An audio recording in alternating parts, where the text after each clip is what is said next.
actually, if you open the participants list, you can see the list of names.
Having come and gone, we'll go ahead and call to order the Common Council meeting of Tuesday, April 21st, 2020. And I will unmute you all. And staff, if you could mute yourselves, please. And the clerk will call the roll. Alders Carter. Here. See, Alder Carter is present. Alder Evers. Here. Alder Evers is present. Alder Foster. Here. Alder Foster is present. Alder Furman. Present. Alder Furman is present. Alder Harrington McKinney. You can see that we have her. Alder Harrington McKinney. We'll get back. Alder Kimball. Oh, sorry, I apologize. Alder Hennick. I apologize. Alder Hennick. Hennick here. Yes, Alder Kimball. Campbell is here. Thank you. Alder Lemmer. Here. Lemmer's here. Alder Martin. Here. Alder Martin is here. Alder Moreland. Here. Alder Moreland is here. Alder Rohr. Here. Alder Rohr is present. Alder Rummel. Present. Alder Rummel is present. Alder Skidmore. Here. Alder Skidmore is present. Alder Tierney. Here. Alder Tierney is present. Alder Revere. Here. Alder Revere is present. Alder Abbas. Here. Alder Abbas is present. Alder Abbas. Here. Alder Abbas is present. Alder Balde. Yes. Alder Balde is present. President Bidar. Present. Present. Madam Mayor, we have a quorum. Thank you. All right, I will mute you all again. And I'll ask our tech facilitator to read the instructions for this meeting.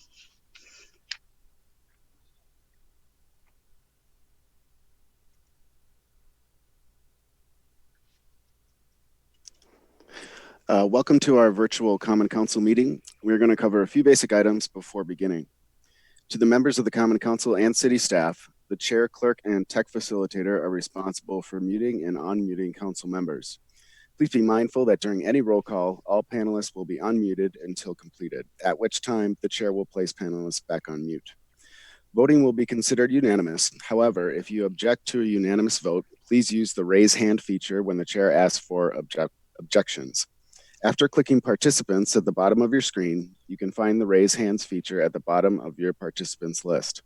Also, use the raise hand feature when you'd like to be recognized to speak or ask questions. This includes staff who are being asked a question. The chair will do their best to call on committee members in the order in which hands are raised. Lowering your hand will take you out of the queue. Please wait for the chair to unmute you before speaking. If you lose connection at any point during the meeting, you can reconnect by clicking the link or calling the number in your original email. If you are watching the live stream, please mute the stream now. There is a 30 to 40 second delay and the audio will cause feedback when you are unmuted. Members of the public who have registered to speak. When your name is called, the facilitator will find your name matching the name you provided in your registration and permit you to speak. If your name does not match, you will not be permitted to speak. Please wait until you are unmuted to begin talking. The clerk will tell you when your time is up. If you need to share documentation with the council, please send it via email to allalders@cityofmadison.com. Unless there are questions of you, you will be unable to speak for the remainder of the meeting. In order to keep the meeting with the best quality we can, if you do not wish to speak, we encourage you to go watch the meeting streamed live at cityofmadison.com/city channel or at youtube.com/user/City of Madison, or find us on Charter Digital 994 and AT&T Uverse 99. Mayor, the floor is yours. Thank you. And then I would like to request that council members activate their video if they have that option. One of the things that we're trying to do is to replicate being in chambers as much as possible. And so I think I certainly appreciate, and I think the public would appreciate being able to see your smiling faces during the meeting. So I appreciate you activating your video, and certainly request that staff and any registrants who speak activate their video while they're speaking, if that's possible. And we'll move on then to suspension of the rules. President Bedar. Madam Mayor just mentioned that Alder Harrington McKinney can hear us and see us, but she's not able to participate. So I'm not sure if our tech staff can do anything about it, but I don't see her on the participant list. So Yeah, I will send her another email and with the invite. Hopefully she can quit and join back in via that. Otherwise, I'll give her a call. So, thanks. Thank you, Joe. thank you. So with that, I will move suspension of Rule 2.04, Order of Business, 2.05, Introduction of Business, 2.24, Ordinances, and 2.25, Resolutions for items so designated on the agenda. Thank you, President Bedar. It's been moved, and Alder Balde, would you second? Second. Thank you, Alder. Is there any objection to recording unanimous vote in favor of suspension of the rules? If you object, please use the raise hand function now. Seeing no objections, we'll record a unanimous vote in favor of suspending the rules. And then I will turn it over to the clerk to swear in our newly elected District 8 alderperson. Great. Ms. Prestigiacomo, can you hear me? Yep. Awesome, great. So you have to raise your right hand unless you'd like to. But do you, Prestigiacomo, solemnly affirm that you'll support the Constitution of the United States, the Constitution of the State of Wisconsin, and the Charter of the City of Madison, and will perform the duties of Common Council member in 8th Aldermanic District, City of Madison, to the best of your ability? I do. Outstanding. Thank you. Congratulations, Alder, and welcome. Happy to do it. We're all cheering.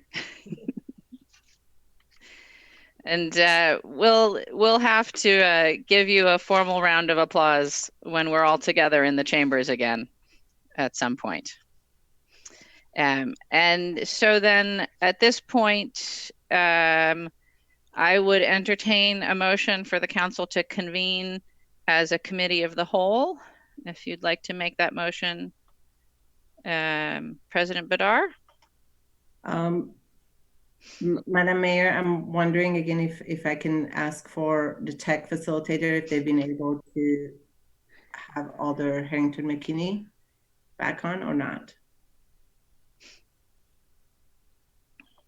I just sent her an email. If she's listening, you could just go to the public registration page and register that way as wishing to speak as a member of the public, and I can promote you to a panelist right away. I think that's probably the easiest way to do it. Would it be okay for the body to stand informal for a couple of minutes until we can see if Alder Harrington McKinney can join us? Is there any objection to standing informal while we figure this out? Raise your hand if you object. I see no objection, so we'll stand informal until we can get her on. It looks like we may have her. Yes, I think we do. Alder Harrington McKinney, can I'm you hear present. us? I'm present, yes. Excellent. I'm going to Welcome. lower my hand. Welcome back. Thank you. So at this time, I will make a motion to convene as committee of the whole. Alder Harrington McKinney, do you wish to second? Second. Thank you very much, Alders. Is there then any objection to convening as a committee of the whole? Please raise your hand if there's any objection to a unanimous vote being recorded to convene as committee of the whole. Seeing no hands raised, we'll take that as unanimous vote, and you are convened as a committee of the whole. And I believe, President Badar, you wish me to hand the chair to Alder Balde? That is correct. Thank you. Alder Balde, the chair is yours. All right, thank you, Mayor. So we are convened as a body of the whole. So now I will ask for a motion for item number 1.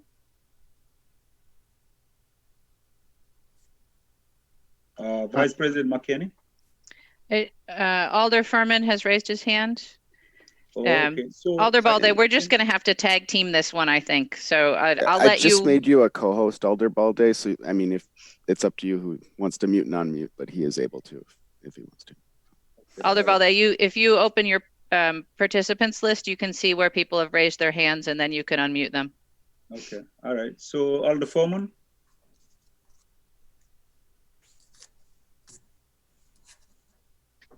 Alder Foreman. Great. Thank you, Chair. I'd like to make an incidental motion that would limit the term of president to 3 months for the first ballot of our presidential election. Is there a second?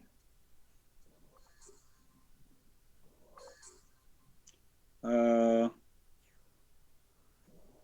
Lama.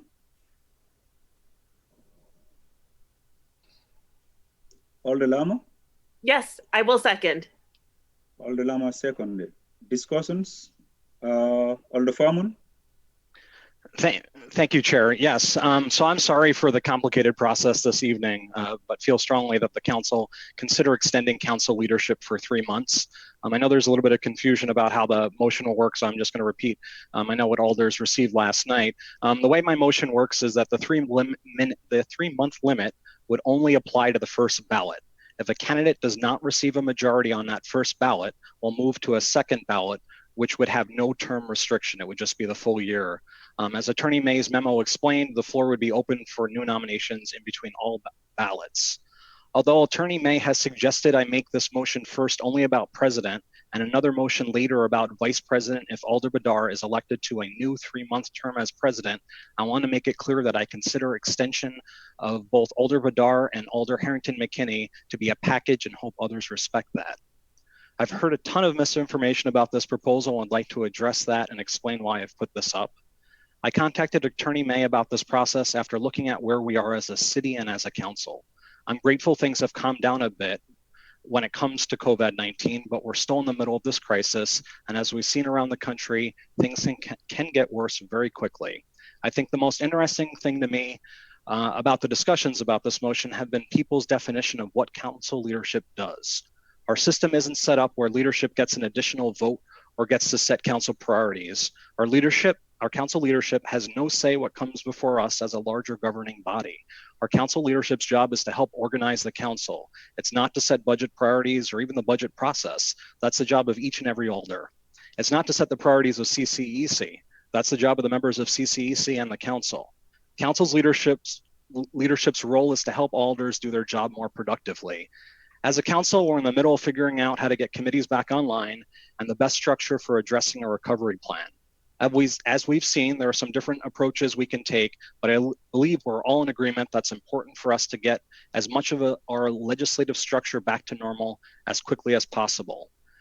I have a lot of respect for the candidates I've heard are running for president, but I think there's tremendous value in continuing continuity of leadership over the next few months as we navigate and hopefully move out of this period of intense crisis response. New council leadership means a transition. A transition takes time. As we adapt to our new realities at home, we're learning how precious a resource time is.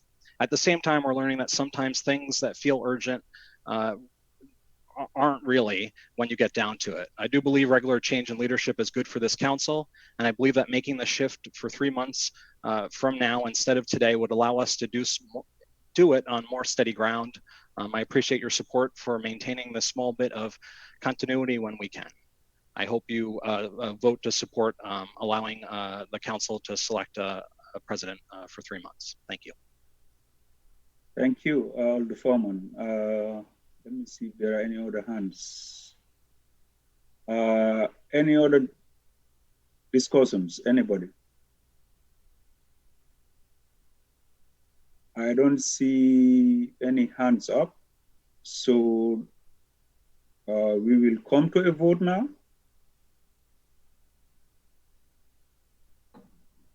We have Alder Hennick and Alder Carter. Okay, let's see.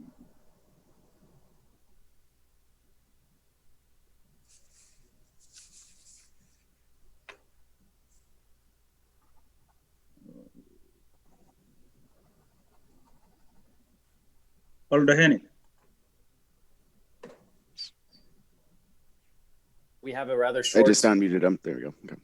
Sorry, we have a short 12-month term as it is. And if we want to continue a continuity or have some sort of continuation of a current leadership, that we should elect them to another term. I don't think that deciding that this year having a shorter, that we want to continue for 3 months, I don't think we're going to be in a significantly different position in 3 months than we are today. And I think that it's also important at this point in time, it's a transition that we're happening from a crisis mode to a new normal mode. And I think it's a perfectly logical time that if we do want to switch as a council to a different set of leadership, that now is a good time to do that. I think that setting this idea that we can change the term of our leadership is a little frustrating. I think that we have a 12-month term that's short. I think it's also a lack of confidence in any of the other applicants that we have or nominees that might be coming about. That I think I have a lot of confidence in all of the members of the council, and I would really like to see our consistent process that we've had throughout the past continued. I think that creating normalcy is really important in these times, and so relying on the structures that we've put in place, I think is a significant issue that we need to continue to pursue. So I will not be voting for this. I think that we've got a 12-month term, and I think that's the way it should stay. Thank you. Thank you. Alder Carter. Thank you. I was just going to ask for a roll call. Oh, okay. All right. So once we get there, I have some other hands up. So. Right. I didn't realize that. I'm sorry. No, that's fine. Thank you. Alder Lamont. I just want to share how I came to the conclusion to support this. I spent quite a bit of time thinking on it. I understand the concerns about it. However, I feel like this is an unprecedented time, and a 3-month extension, or a 3-month term, I should say, is quite short. And I don't think anyone would support anything longer than that. It's a very brief period that I think will get us through the very worst of the current uncertainty. We're aware that Alder Bedard McKinney would not be interested in anything longer than that, and this will just get us past this very uncertain and rapidly changing stage that we're in. And I do agree with Alder Herman that transitions take time and steady ground is needed. So thank you. Thank you. Alder Abbas. Thank you very much. I do struggle with this concept of extending 3 more months. I agree with Alder Hennick about 12 months are already quite a bit of time, which just passed in a flick of a second. 12 months are gone. 3 months time period, I don't see within a 3 months, I don't see how this pandemic goes up to 6 months. The after effect, the work will keep continue. This body as a whole body, when I got elected and I see other elected officials here, I trust them. They all sit different commission, different committees. They work with the leadership, they elect the leadership, and they work with them. I do not see this 3 month, how substantially it will benefit us as a whole. So I really struggle voting in favor of this extension of 3 months. Thanks. Thank you, Alder Abbas. There are no hands raised. Oops, there's one hand. Let me see. Alder Lamont. Sorry, I just wanted to say quickly, I wish I had said it earlier, that my support of this has nothing to do with how I feel about the folks who are going to be running. It's not a lack of confidence at all. I have a lot of respect and admiration and appreciation for everyone who may be running for president and vice president. Thank you. Thank you. Alder Bruce. Thank you, Mr. Chairman. I heard that a roll call was asked, and I'm trying to find the memo that Attorney May sent to us, but maybe there can be some clarity for me in terms of, I find this somewhat as not only a motion, but like as a nomination as well. So why would there be a roll call when we traditionally would do this through anonymous ballots? I just wanted to confirm that the process is anonymous ballot. If it's not, then somebody correct me, and I'll stand corrected, but I wanted to know where we stand on that. Attorney May, can you raise your hand? Okay, let me look for Attorney May.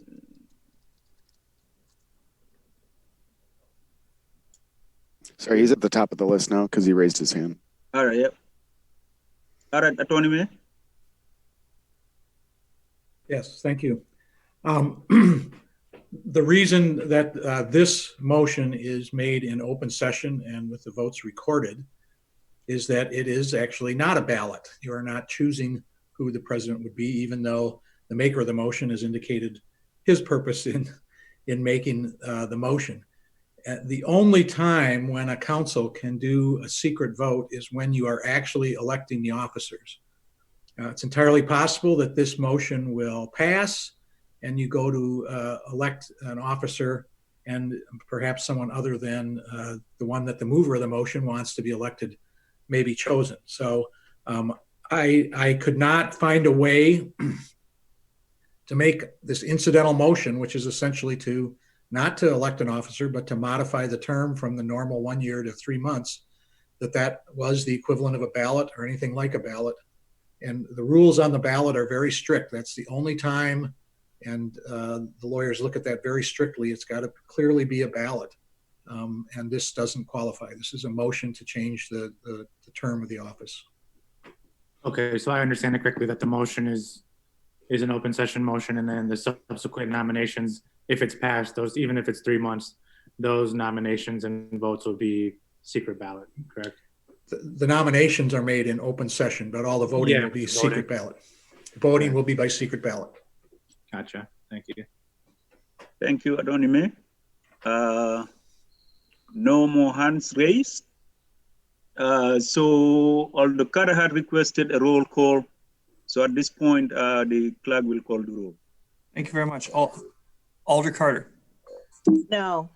Alder Carter, no. Alder Evers. Yes. Alder Evers, yes. Alder Foster. No. Alder Foster, no. Alder Furman. Yes. Alder Furman, yes. Alder Harrington McKinney. Would you come back to me, please? Sure. Alder Heck. Aye. Alder Heck, aye.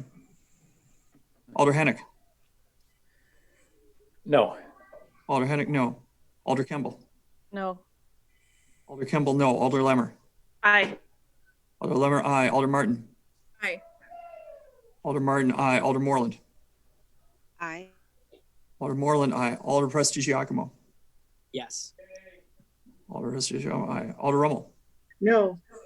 Alder Rummel, no. Alder Skidmore. No. Alder Skidmore, no. Alder Tierney. No. Alder Tierney, no. Alder Revere. No. Alder Revere, no. Alder Abbas. No. Alder Abbas, no. Alder Arboros. Yes. Arboros, aye. Alder Balde. No. Alder Balde, no. Alder Bidar. Aye. Alder Bidar, aye. Alder Harrington McKinney.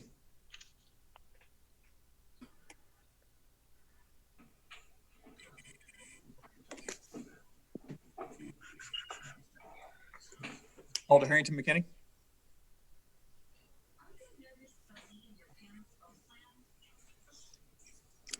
She is listed as a panelist and her mic is unmuted.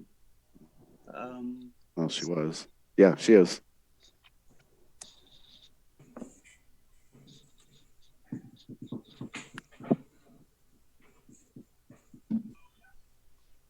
Alder McKinney?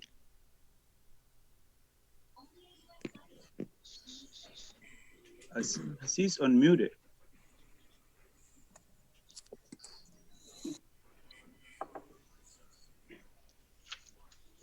Alder Balde, Yes. the motion would fail anyways, even with Alder Harrington McKinney's vote. Okay. We can just move on.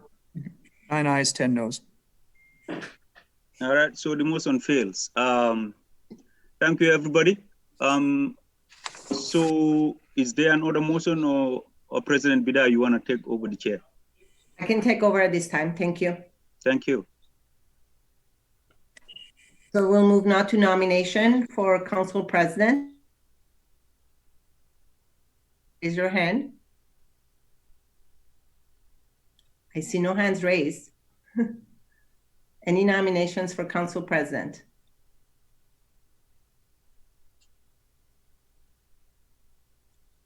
Alder Hennick. I would like to nominate Sherry Carter. Thank you. Do I have a second?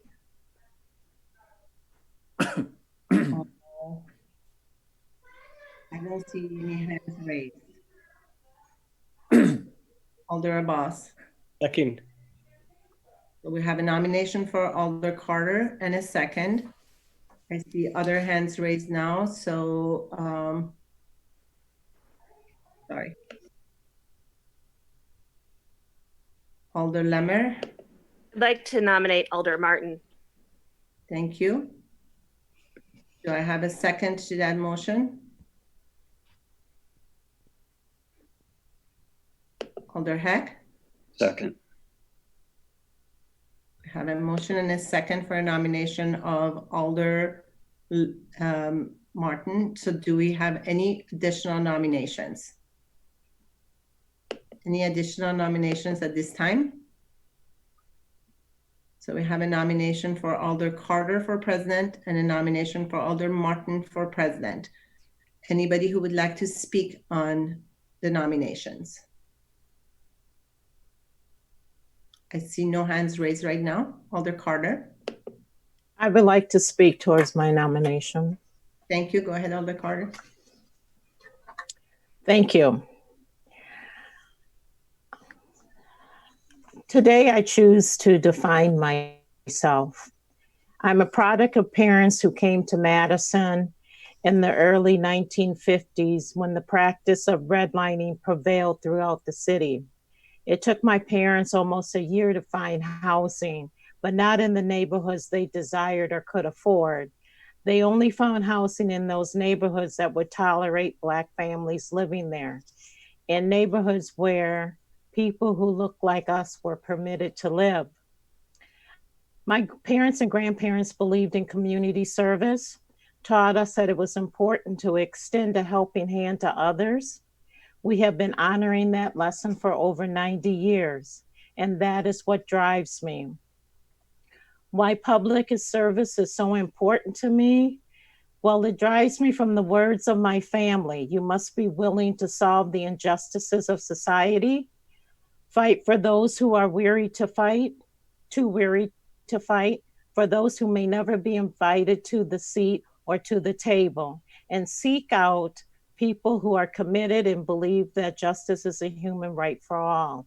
And that is why I initially ran for District 14 Alder. The integrity of my word grounds me.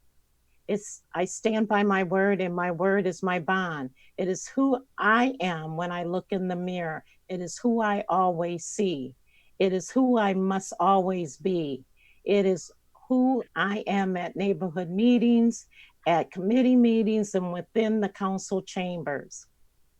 or within Zoom.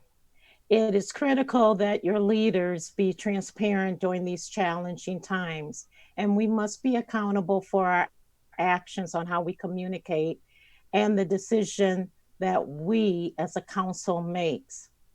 I have been in leadership roles as president and vice president and as elected officers in several organizations, including one with over 4,000 members. It is because I want to generate an environment where our growth is the expectation and not the exception. It's because I'm willing to forgo the me and the I and embrace the word we. Together, we'll embrace collaborative leadership. It means that we are committed to diversity and equality, not just words that we use when it's convenient and it allows us to check a box, but the commitment to equity is a commitment that we live by within our chamber. Again, my word is my bond, my integrity is what I offer. In working with the executive committee, the mayor, her staff, and department heads, I will represent the best interests of the council, residents, and the city of Madison. That is my commitment to you. There is strength in collaboration, and when that is missing, our policy-making decisions are impacted, and it may mean we stop listening. Yes, we are in a period of uncertainty because of the coronavirus. We are entering the most challenging fiscal session in recent history. And I am prepared, experienced, and ready to continue to lead the council forward without interruptions. And of course, I understand that we are 20 alders representing 20 diverse districts. And for certain, there will be times when we do not get exactly what we have been lobbying for our districts. That is a fact. But I promise you, it is that we will work together on priorities for our cities. And our city is depending on us in this coming year.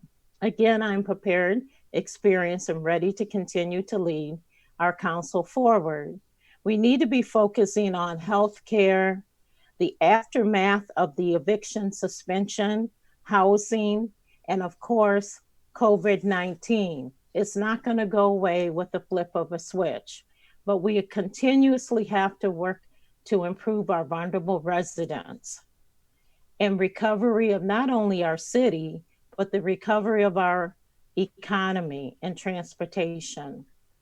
I ask for your vote. I ask you to consider strength, knowledge, honesty, and integrity to elect me as president for the Common Council for this and next year. Thank you.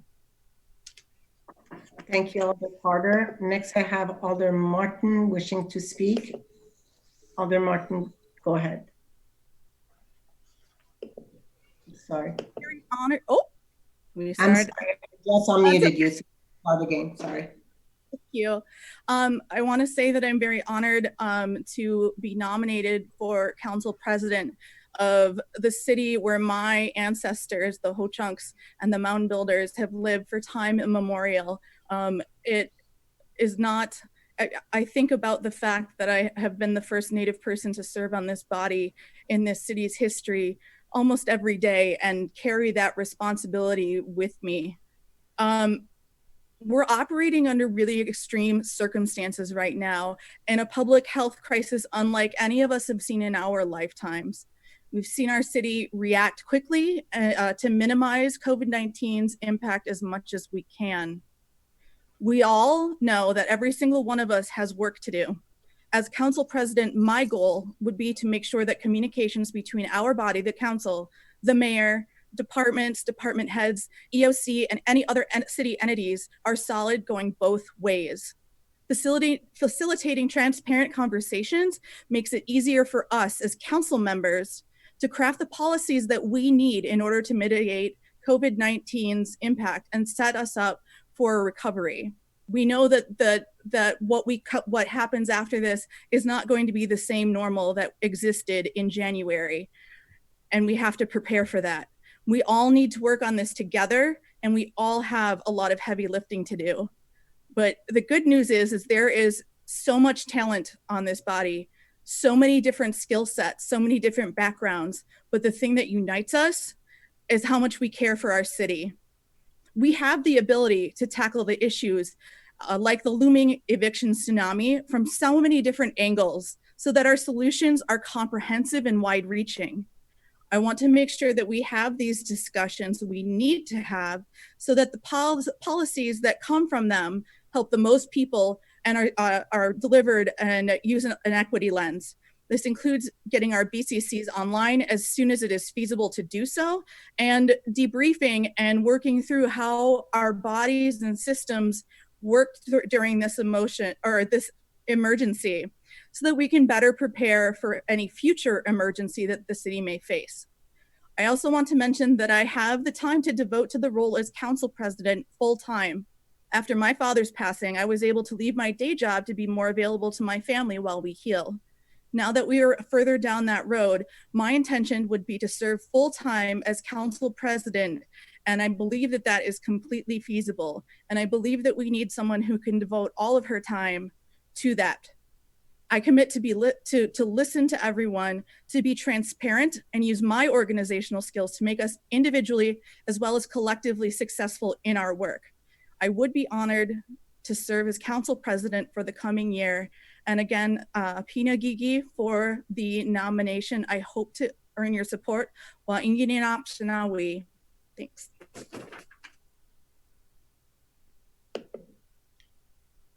Alder Harrington McKinney. Thank you very much, Madam Chair. I purposely did not cast the vote in Alder Furman's resolution. The reason that I did not cast the vote is that Alder Badar and I committed to the will of the body. And when I counted the numbers, for me to be the decisive vote was not something I could do, because I heard some very disturbing news just prior to this session. I am committed, and so is Alder Badar, in making decisions for the betterment of the city. That's a commitment that we make. My concern is, as I expressed concerns over 12 months ago in the election, it is that we have lost sight of integrity, we have lost sight of commitment, and we have lost sight of individuality. Our commitment is to serve the city of Madison. The inference that I was not interested in running for president, I'd like to dispel. I was interested in running for president, but commitment, my word, is what I only have to stand by. I believe in Sherry Carter. I believed in her for the 12 months that I've served as vice president. I believe in her work. I believe in her integrity. I believe in her experience. And I believe that she will be able to pull the council together. I believe in transparency. And in that transparency, my hope and trust is that Sherry Carter will be able to do something that Alder Badar and I were not able to do. We efficiently ran city government policies and procedures. That was done very efficiently, and I commend that work. What we were not able to do is to bring the council together in a form of unity so that we can work together. That is so critically important to me. I have deep respect for Alder Martin, but I would say that I would err on the side of experience. Alder Carter has served in this community in capacity far longer than she has been an alder. Alder Carter has served on key committees, commissions, and boards, who makes her keenly aware of how city government functions. It is key that the person that sits in that seat will be able to take the city of Madison forward in a progressive way. And I say progressive, and I've had some issues with the term progressive. Let me just change that in a forward way. Again, I support Sherry Carter. And it's not about who she is, whether you like it or not. The question is that, do you believe that an experienced alder will be able to navigate where we are, not just currently with the COVID-19, but through recovery? The question is, do you believe that the elected leader, the next president, will be able to navigate through the budget cycle and make sure that we are all heard? That is my concern and has been my concern all along. I care about the city. I care about the city council, and I care about where we're going as a city and how we serve the people that elected us. It is with great pride that I ask you to consider one thing: is it's not about we, it is about we, it's not about I. It is about how we can come together and serve this community and serve the community well. It must be about transparency. It's not against Alder Martin, but it is erring on the side of experience. It is erring on the side of one who can walk the way. It is one who has relationships with departments that she knows well. And a vote for Sherry Carter means that we care more about the functionality of the city than our own personal personalities. And so I would ask my colleagues to consider that. I ask my colleagues to hold Sherry Carter to the integrity that she says that she has, the transparency that she says she has, and the listening to all people that she says she has. That's a commitment that she has made. And if she does not make that commitment, she is the one that has to stand and look in the mirror. The reason that I could not vote is that I'm the one at the end of the day has to look in the mirror at Barbara McKinney. And I am very disturbed about the flow and the direction that some of our members have taken. And so at the end of the day, I want to be able to look in the mirror and said, I voted my conscience. I have one vote and I'm responsible for that one vote. And I cast that one vote for Sherry Carter. And I ask my colleagues to do the same. Thank you. Thank you, Alder Harrington McKinney. Next, I have Alder Lemmer in the queue. Alder Lemmer. Thank you. I've had the privilege of knowing Arvina and knowing of her work for several years before her aldermanic responsibilities began. I first became familiar with her leadership style through her voter outreach work, through her election protection work, and that's where I also first became familiar with her unyielding dedication to fairness and equality. She has been hardworking and tirelessly dedicated in everything that she has committed herself to doing. She's also been unyieldingly collaborative. She has successfully built relationships on the council and throughout all of her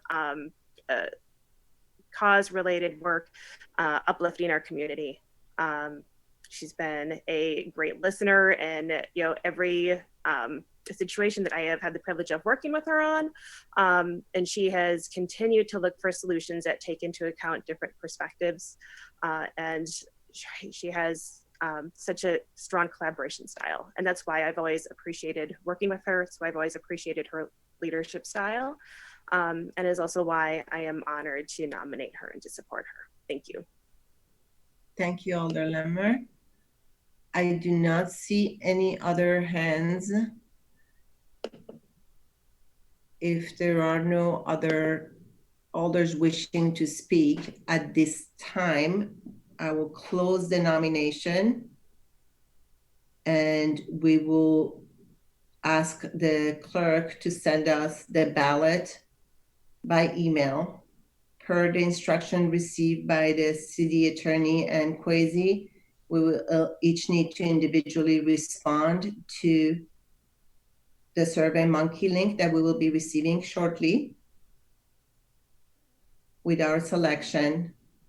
And at that time, after the clerk has received the 20 responses, the clerk will then tell us what the results are.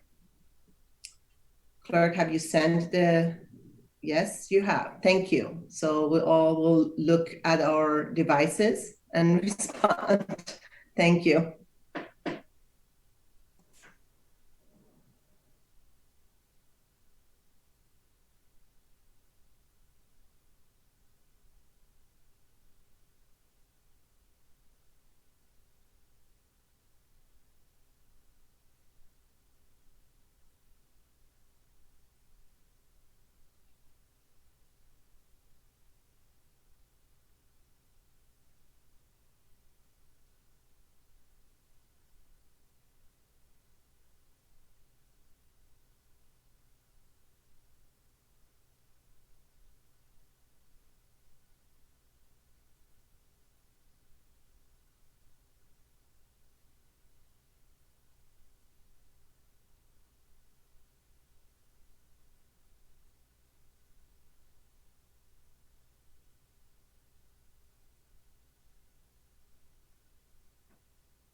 Alder Balde, you have your hand up. No, so I was just going to say if somebody was going to repeat the instruction on the Survey Monkey, but I mean, they're straightforward. So, and then the email was sent already, but thank you. Yeah, so you select one of the alders. Thank you.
Thank you. Alder Carter has 11 votes, Alder Martin 6 votes, and no vote is 3. Thank Did you, everyone get clerk. that? So we have a new president. That, yes, 11 for Alder Carter, 6 for Alder Martin, and no additional votes, correct? That is correct. Thank you so much. Congratulations, Alder Carter.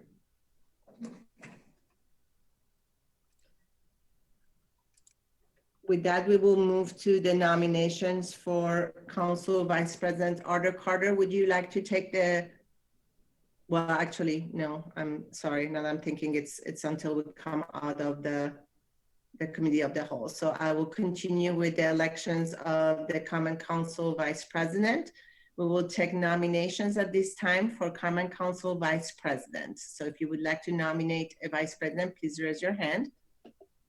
Alder Skidmore. Yes, it's my honor to nominate Alder Abbas. Thank you, Alder Skidmore. Do I have a second to Alder? I have many hands up, so I first need a second for Alder Abbas. So Alder Balde. I'll second that. Thank you. We have a motion and a second for a nomination of Alder Abbas. Do I have any other nominations at this point?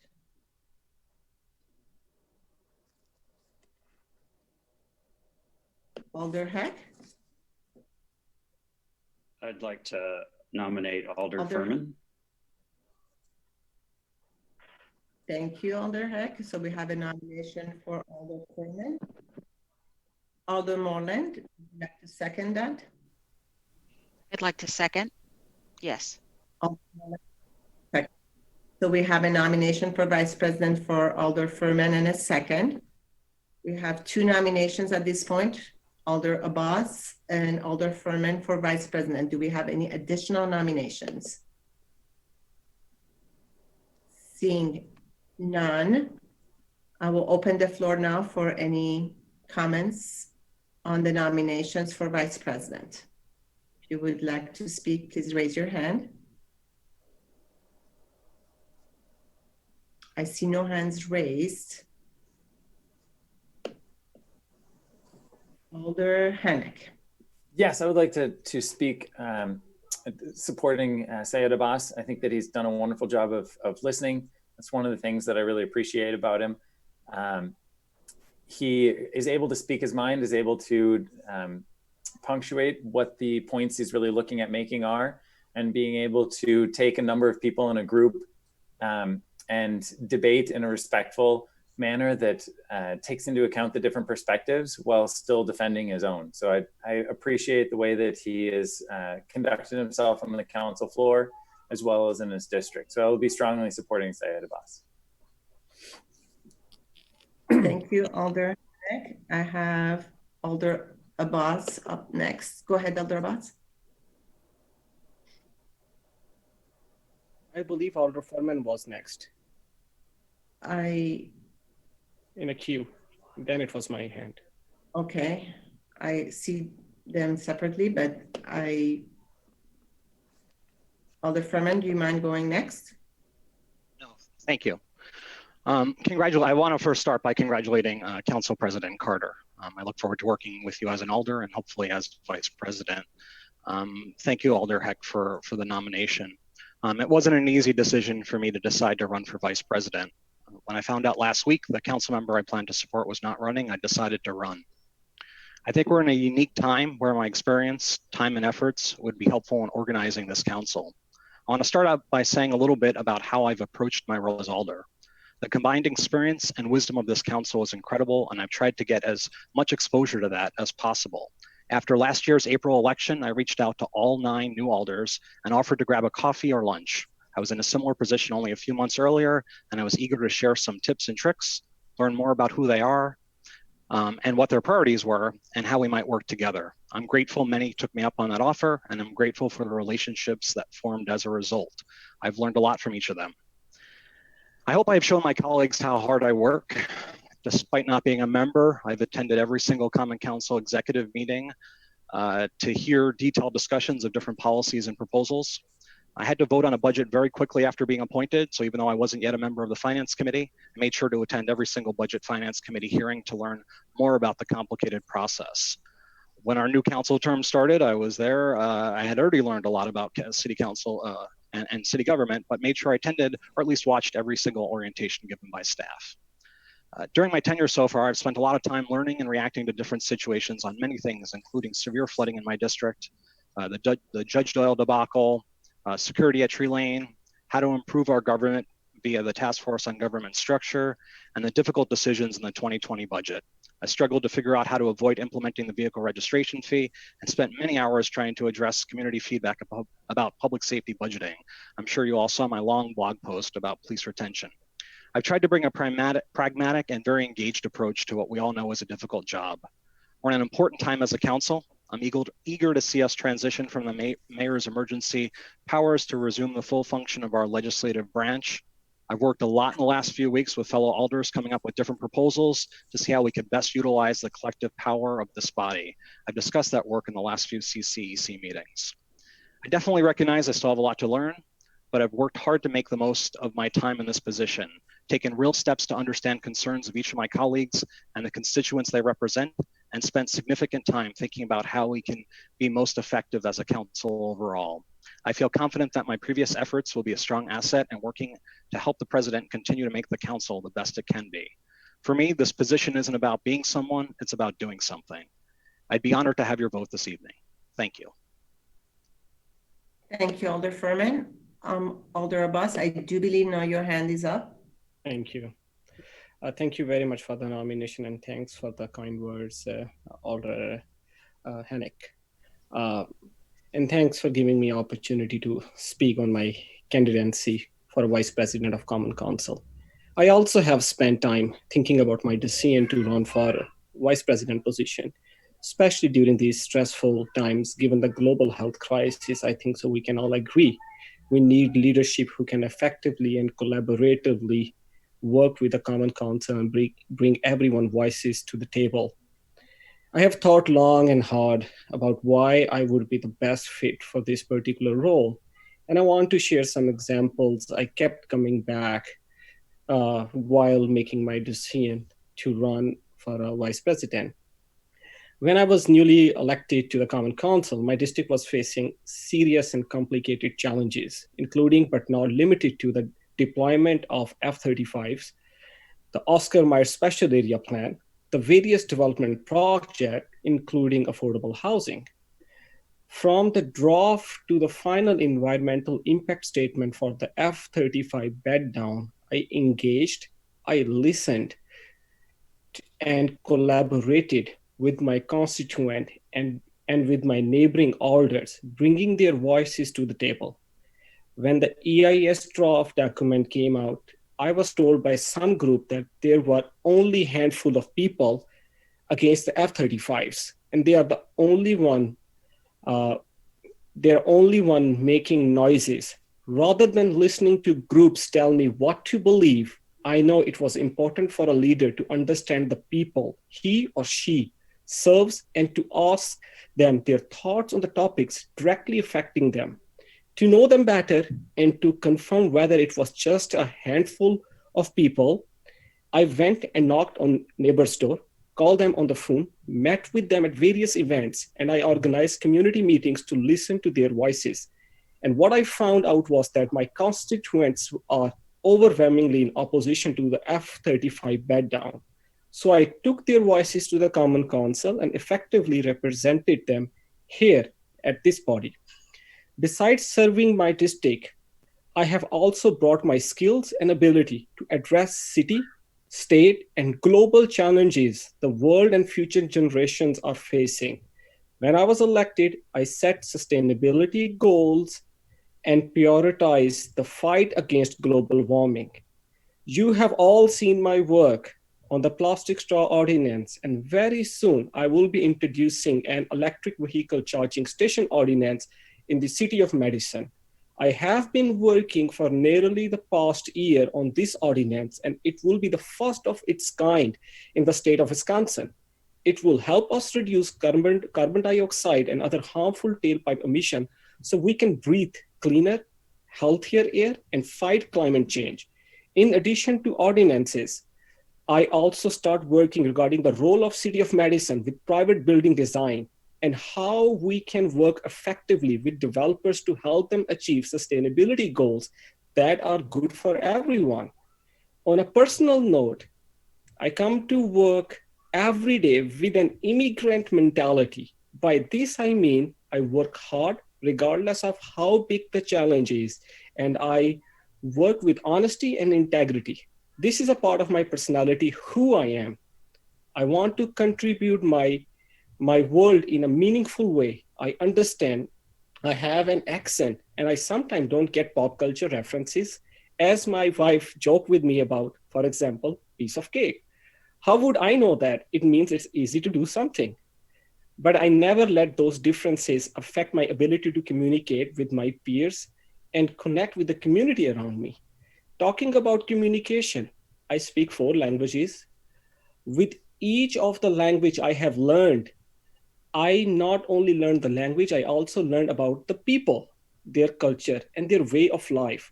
I also have experience working with and communicating with diverse group of people, thanks to my experience working at the United Nations and also the nonprofit where I currently working as a project manager in sustainability. Most of all, I believe that my dedication to doing good, advocating for the people, and collaborating with people regardless of our upbringing or beliefs makes me the best candidate for this position. I realize we are 20 people sitting here and we have 20 different ideas and approaches to getting things done. But at the end of the day, we all want the best for the city, especially during this time of crisis. I do believe I can bring us all together in policy making decisions to listen each other and understand regardless of our differences. Thank you for listening to me. I would be honored to get your vote today and represent you. Ultimately, it is in your hand, and I trust your decision will be for the betterment of Madison. Thank you. Thank you, Alder Abbas. I have Alder Heck. Go ahead, Alder Heck. Thank you. I just want to speak for a brief moment to why I was interested in nominating Alder Furman for vice president. I look at for one, the COVID-19 situation that we find ourselves in, and there are,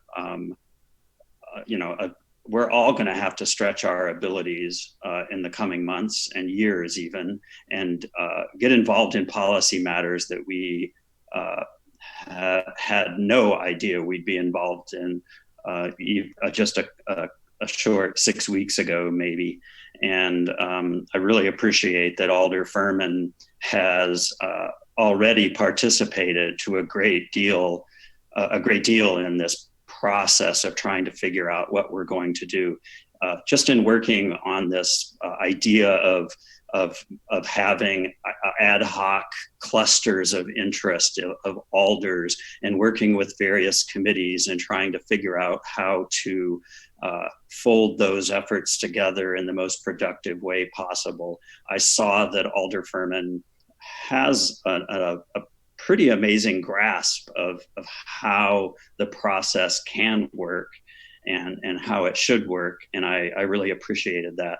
I know he's spent over the last month probably an unbelievable number of hours working with IT and the mayor's office trying to figure out how to get these very meetings up and running, and did that all beyond his regular aldering duties. And I think he's well positioned in terms of leadership abilities to continue that effort with respect to COVID-19. And I also find that his interest in the budget in general is really helpful at this time, because we are going to struggle to come up with a budget in the coming years even. And his being on finance committee is helpful. I know when I first got elected last year, Alder Furman's advice was go to every finance committee meeting that is dealing with the budget, because that's where you're going to learn. And that was excellent advice. If I hadn't been at those meetings, I think I would have a lot less grasp over the budget, although I still don't have that great of a grasp on it. And then I think that his being a member of TFOGS is quite important too, as we move forward with those recommendations, particularly through the lens of COVID-19. We need to find out how to get better public participation and utilize the expertise of our BCCs and all of the public in this response. And I think his experience on TFOGs will be advantageous. Thanks. Thank you, Alder Hack. I do not see any other alders wishing to speak at this time. Given that there are no other alders wishing to speak, we can close the nominations at this time and proceed to a vote. We will ask again the city clerk, Eric, thank you, to send us a ballot. And we will proceed in the same way as our previous vote. So please proceed to vote. And then once Eric has received those 20 votes, he will let us know what the results are. Thank you.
Yes, so I just got a text message from Alder Abbas that he's disconnected.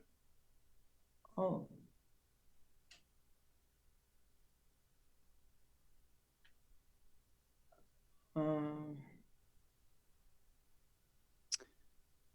Yeah, if you could just re-click the link that's in the email, should allow him to join again.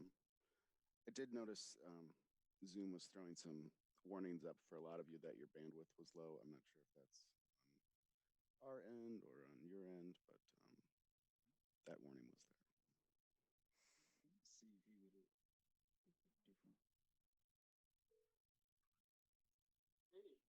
Hey, are you able to connect again or no?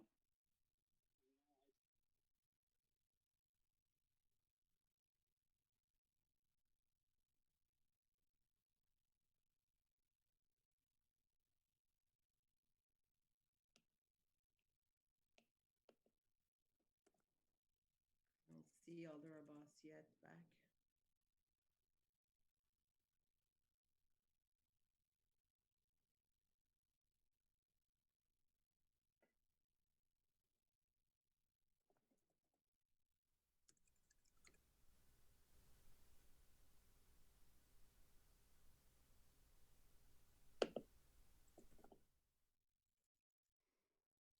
I resent the link to him, so it should be the first thing in his inbox. If it's okay with the members of the body, we'll stand informal for a couple of minutes. I do see Alder Abbas back now. Okay, great. Alder Abbas, can you hear us? Alder Abbas, can you hear us? Are you back? Yes, I'm back. I'm sorry, there was a circuit breaker, some happened, internet restarted, so I was disconnected. No problem. Thank you so much. President, we have a result. Okay, thank you so much, Eric. Could you go ahead with the results, please? Thank you. Alder Abbas, 13 votes. Alder Furman, 7 votes. Okay, thank you so much. So we have elected Alder Abbas as our vice president. Congratulations, Alder Abbas. And with that, we will be coming out of committee of the whole. So I would take a motion to adjourn the committee of the whole and adopt the report of the committee of the whole. I think we can do both we can do it in one motion. So Alder Harrington McKinney. Madam Chair, I move to come out of the committee as a whole and to adopt the election of the president and vice president. Thank you so much, Alder Harrington McKinney. Do I have a second? Alder Evers? I'm sorry, I'm not registering as second, but the tally of the votes where it says 13-7, I think, I wasn't in. I'm sorry, Alder Evers, we got cut off. The tally, sorry? I wasn't able to vote, so I lost my internet connection entirely, my email, everything was down, so I don't see how that we possibly had a 13-7 vote. Yeah, unfortunately, I don't get the who all votes, but it definitely totals 20. I'm not sure what to do in this situation. Attorney May. Let me unmute you.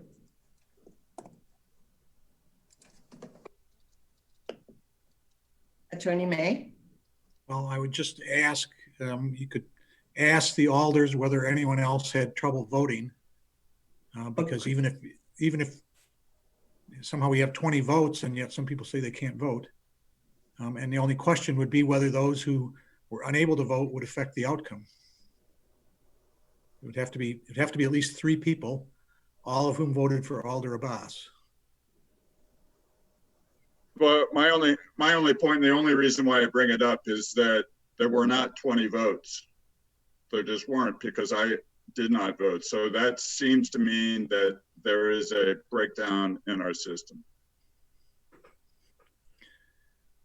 In other words, I didn't vote. I wasn't able to vote at all. I didn't, so I'm not sure what to say, and I agree. I agree that it doesn't particularly affect the outcome, but I'm moving forward. We should have a system that actually accurately tabulates the votes. Attorney May, could you please advise whether we should redo this ballot or we should just proceed as it is? I'm asking. Well, unless there's some evidence that there were at least 3 people whose votes didn't count or came in for Alder Abbas and didn't intend to do that, How would we know that? What are you asking? How are you asking me to ascertain that? Well, I guess the question is, you've got a motion to adopt the report. If any other members think that there's a reason not to adopt the report because their votes weren't recorded, they should say so. If everyone else feels comfortable that the vote accurately reflects it, with the exception of Alder Evers, then I would say you can go ahead and adopt the report. It's similar to an election where somebody may claim that some of the votes were miscounted, but the total amount miscounted doesn't add up to enough to change the outcome. So if anybody wants to request, would that be a motion to request a revote, or how does that? You would go back into the committee of the whole and vote again if you wanted to. We didn't get a second for coming out of the committee of the whole yet, so we're not. We're still on it. Oh, okay. Pardon me, Madam President. Is it, with your permission, I would like to send around the results that I got. It's not going to change the concerns in any way, but just so you have them, would that be all right? I'll just attach them to the file for the public to see as well. And the results will be part of the legislative file, so I'm not concerned about the results. Okay. So I'm going to, Alder Evers, you have your hand up again or no? No, not again. I understand this doesn't change the outcome. My frustration was simply that I wasn't able to vote. So I'm contesting that there were not 20 ballots cast. And I can drop it, but I would ask that, maybe this only comes up. Let me conclude by saying, if this comes up a year from now and we're still voting this way, then let's deal with it. And I apologize for complaining, but feeling frustrated that my internet crapped out right when the vote came up. So moving on. Okay, Alder Morland, is your hand up? Yes. I will unmute you. It concerns me that we have 20 votes and only 19 people, or I don't know if anyone else experienced the same type of situation as Alder Evers, but it's concerning to me, and I think it would call for a revote, whether we can tell what happened or not. To me, it calls for a revote, and that's just my opinion. Is that the motion, Alder Morland?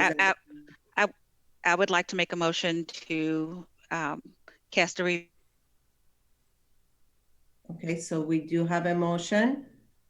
Do I have a second to the motion to revote? If you want to second, please raise your hand. I see no hands raised, so the motion fails for lack of a second. Alder, you have 3 hands raised. Oh, I wasn't seeing them, so there's something going on with, so sorry. I see Alder Evers, Alder Abbas, Alder Lemel, and Alder Rummel. Suddenly, I see them now, but they suddenly all came up. I wasn't seeing them before. So Alder Evers. I'll second the motion. Okay, so we have a motion and a second. Do we have any discussions on the motion? I have Alder Abbas, your hand is up. Yeah, I can clear some confusion, and I'm happy for the revoting as well. As I disconnected, I have my phone where I check my email, I voted, and I was not sure if I voted or not. So I open and vote on my name. I think so. That's where the confusion is. We can definitely do, I apologize for that because of connection issue. We can definitely do again, though I'm happy with that. Okay, thank you, Alder Abbas. I see no other hands raised. So we will ask the clerk to please send us another ballot. All right, it'll just take just a couple minutes to get together, and then I'll tell you when it's being sent. Okay, we will stand informal for a few minutes until the next ballot is sent.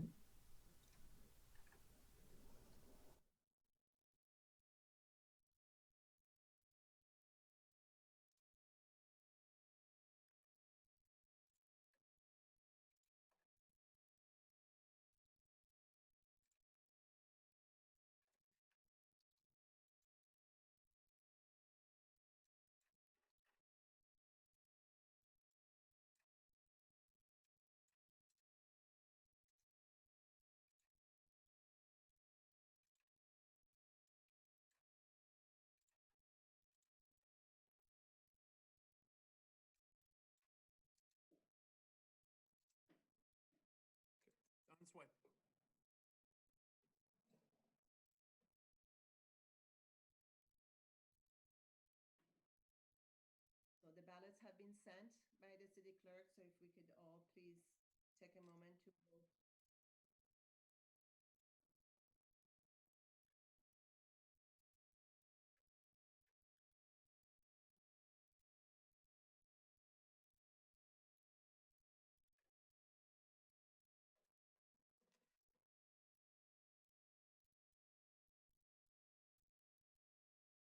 Did people get these? Did everybody receive? If you have not received the ballot, please raise your hand. Alder Bauer? No, I got the ballot. I was gonna ask, are you gonna vote on the motion? But I did get the ballot and I voted already, so don't worry about it. You are correct, actually. We did not vote on the motion, so I apologize for that. So, But but at least we are voting again, so I think that's good. So say, well, let's not, so all those, is that motion a motion that the members of the body feel like we can take as a unanimous consent motion, or are people raising their hand to vote against the motion? Alder Balde, would you like to vote against the motion? No, I think the fact that now everybody is voting again, let's just go ahead with it. So let's make it a consent agenda. If anybody disagree, then they can raise their hand. But I think the fact that we've started voting, just go ahead. Okay, thank you. So sorry.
Madam President, we have a new result, or a result, sorry.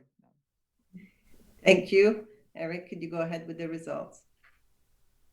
The results as shown are Alder Abbas 12, Alder Furman 8. Okay, thank you very much. So Alder Abbas, 12 votes, Alder Furman, 8 votes. Alder Abbas is elected as the new Vice President of the Council. Congratulations, Alder Abbas.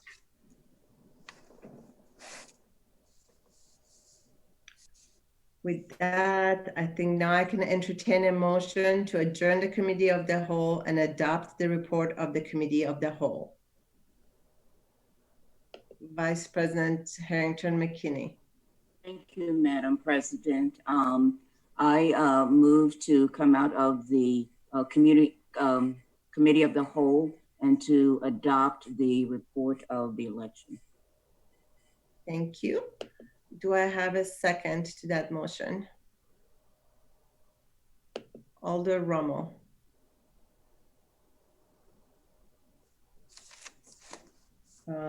We didn't hear anything, so do I have a motion? A second for the motion. Alder Balde. I will second the motion. Thank you. We have a motion and a second. Alder Rommel, you have your hand up? No, not anymore. Yes. Didn't know you had to speak it as well as raise your hand, so I apologize. So I'm done. Okay. Okay. So we have a motion and a second. So unless anybody would like to raise their hand to do a roll call, we will take this as a unanimous motion of the council to come out of the Committee of the Whole and to adopt the report of the committee, which is the election of Alder Carter as the President of the Common Council and of Alder Abbas as the Vice President of the Common Council. I see no hands raised, so this is a unanimous vote. Thank you, everybody. And with that, I will turn it to Alder Carter and the mayor. Thank you, former President Badar, and congratulations to President Carter and Vice President Abbas. We will continue with the rest of the council agenda at this point in time. So we are now on item number 3. Madam Mayor? Yes. Pardon me, I think that coming out of. We need a new roll call. Roll call, yeah. You are correct. Thank you very much. So coming back out of the Committee of the Whole and into regular session, we will have the clerk call the roll, and I will unmute you all. Staff, please keep yourselves muted, and the clerk will call the roll. Alder Carter. Present. Alder Carter is present. Alder Evers. Sorry. Alder, apologize. Alder Evers is present. Alder Foster. Here. Alder Foster is present. Alder Furman. Present. Alder Furman is present. Alder Harrington McKinney. Present. Alder Harrington McKinney is present. Alder Heck. Here. Alder Heck is present. Alder Hennick. Present. Alder Hennick is present. Alder Campbell. Here. Alder Campbell is present. Alder Lemmer. Here. Alder Lemmer is present. Alder Martin. Here. Alder Martin is present. Alder Moreland. Here. Alder Moreland is present. Alder Prestigiacomo. Here. Alder Prestigiacomo is present. Alder Rummel. Present. Alder Rummel is present. Alder Skidmore. Here. Alder Skidmore is present. Alder Tierney. Here. Alder Tierney is present. Alder Revere. Here. Alder Revere is present. Alder Abbas. Present. Alder Abbas is present. Alder Obroas. Here. Alder Obroas is present. Alder Balde. Yes. Alder Balde is present. Alder Bidar. Here. Alder Bidar is present. Madam Mayor, we have quorum. Thank you, and thank you for keeping us on track. So we'll mute you all again, and now we will move on to item number 3. President Carter, a motion. Yes, move adoption of item number 3, Legistar 60231, recognizing and commending Craig Wilson for his professional and personal dedication to the City of Madison and congratulating him on the occasion of his retirement. So it's moved, Vice President Abbas. Second. Thank you. So it's been moved and seconded. Is there any discussion on this item?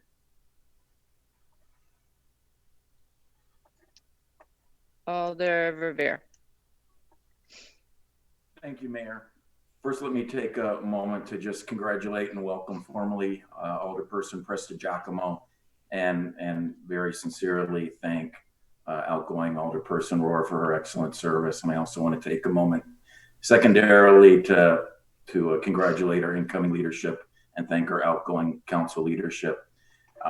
I wanted to I have no idea if Craig Wilson is by chance watching us right now, but I want to take a moment to acknowledge his 27 years of dedicated service to our community. I know many of us had a pleasure working with Craig over the years. In my particular case, it was his facilitation of the Facade Improvement Grant Program. And additionally, I might add, his beautiful photography has really adorned much of the downtown, not only in the municipal building, but also on utility boxes around the core downtown area. So his wonderful art skills is something that I've really treasured over the last few years. So thank you so much, Craig. I hope you're again listening to us. Thanks so much for your dedicated service tonight. And I certainly wish you a well-deserved retirement. Lastly, Mayor, I would ask that without objection that the entire Common Council and Your Honor be listed as co-sponsors of this resolution. Thank you, Alder Revere. Is there any objection to listening to the entire council and myself as co-sponsors? Seeing no hands raised, we assume no objection and the clerk will list us. Thank you, Alder Revere. Is there any further discussion on this item? Seeing none, is there any objection to recording a unanimous vote in favor of this item? Alder Harrington McKinney. Thank you, Madam Mayor. There is a resolution that was prepared to be read. And is it in order to have this read even though it's a unanimous vote? It is in order. However, Alder, we usually would read and present when the person is present. Okay. And it's not clear to me that Mr. Wilson is present. Thank you, There's Madam no Mayor. one registered for this item. There's no Okay. one registered on this item. Okay, thank you. That was my question. Yep, absolutely. All right. So seeing no objection, we will record a unanimous vote in favor of this item. And that will bring us to item number 4. President Carter. Move adoption of item number 4, Legistar 60266, recognizing and commending the city clerk's office, city staff, volunteers, and organization for their commitment to ensure that the city of Madison preserve the voting process. Vice President Abbas. Second. Thank you. So moved and seconded to adopt. Is there discussion on this item?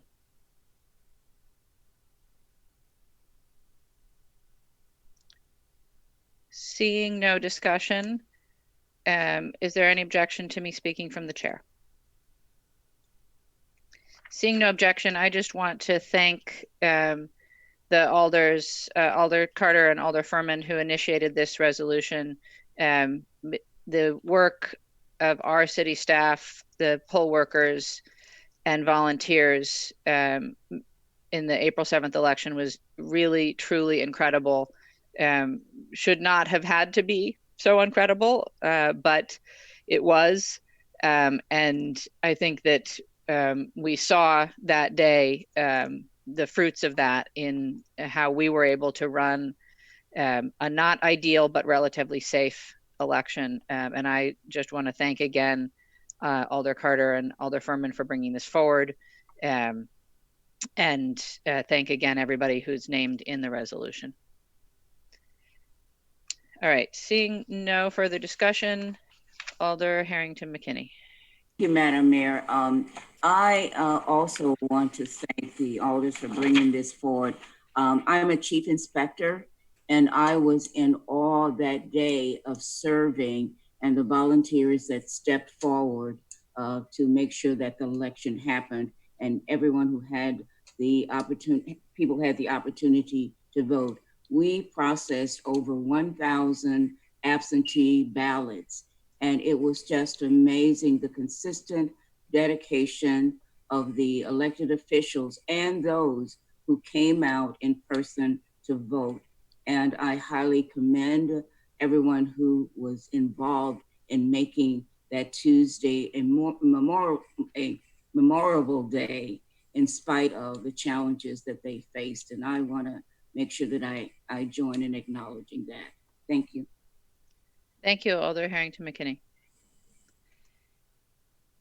All right, seeing no further discussion, is there any objection to recording unanimous vote in favor of this item? Mayor, is the city clerk present? No. Do you know?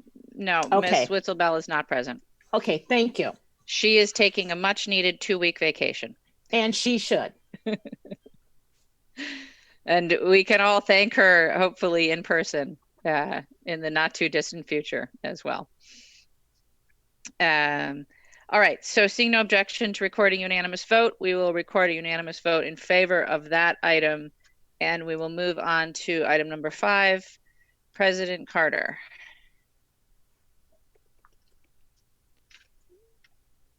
President Carter, you're muted, Yeah. sorry. Thank you. Yes, move adoption of item 5, the Legistar 59894, commending and thanking Alder Sally for her dedication, service to her constituents in District 8 and the City of Madison. Second. Thank you, President Carter. Vice President Abbas. Second. It has been moved and seconded. Alder Badar.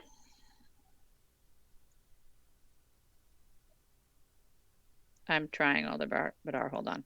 There you go. Thank you, Madam Mayor. I would like to read this resolution, and I know former Alder Rohr has joined us in the so whereas Alderperson Sally Rohr was appointed by the Common Council on November 5th, 2009 to represent the 8th Aldermanic District, and whereas during her tenure, Alderperson Rohr served on the Committee of the Environment, Downtown Coordinating Committee, Joint Campus Area Committee, Landlord and Tenant Issues Committee, and the Madison Food Policy Council. And whereas Alderperson Rohr worked on issues including the Alcohol Overlay District, distribution of plastic straws and steer sticks, improving district engagement, including modifying the Downtown Coordinating Committee by adding 1 student from the University of Wisconsin-Madison, and helping with the organization of the council's response and recovery to COVID-19 efforts. And whereas Alderperson Rohr, through her tireless dedication to her aldermanic duties, has faithfully and with honor served her District 8 constituents and the City of Madison, now therefore be it resolved that the Mayor and the Common Council commend and thank Alderperson Sally Rohr for her dedicated service to her constituents in District 8 and the City of Madison, and wish her well in all her future endeavors. Thank you, Alder Badar. Here's where we would normally applaud. Consider yourself applauded, former Alder Rohr. And we will go to Alder Prestigiacomo. How did I do? Thank you. I'll get right into that, actually. I was going to say, while I have the floor, and I'm sure I'm going to have to do this again, and I'm available for one-on-one coaching, but it's Prestigiacomo. That's how you say it, Prestigiacomo. So anyway, I'll be really short, but I just wanted to say, that I met Sally for the first time back when we applied to fill the vacant District 8 Alder seat, and I immediately could tell that she had deep civic ties to the district and UW students. I obviously at the time wasn't excited about the outcome, but in retrospect, I'm really glad, Sally's my predecessor and that was who you selected to fill the seat. So I guess thank you for not picking me.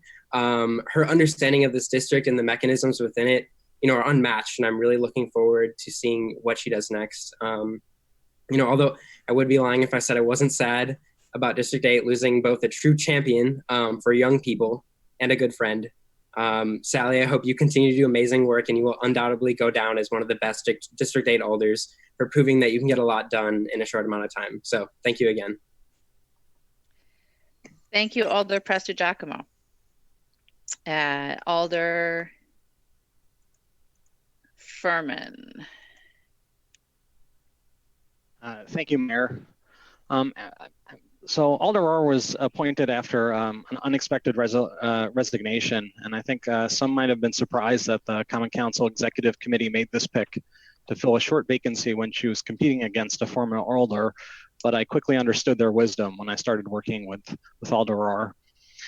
She had the misfortune of jumping into the job as the council was in the final days of working towards passing the city's budget.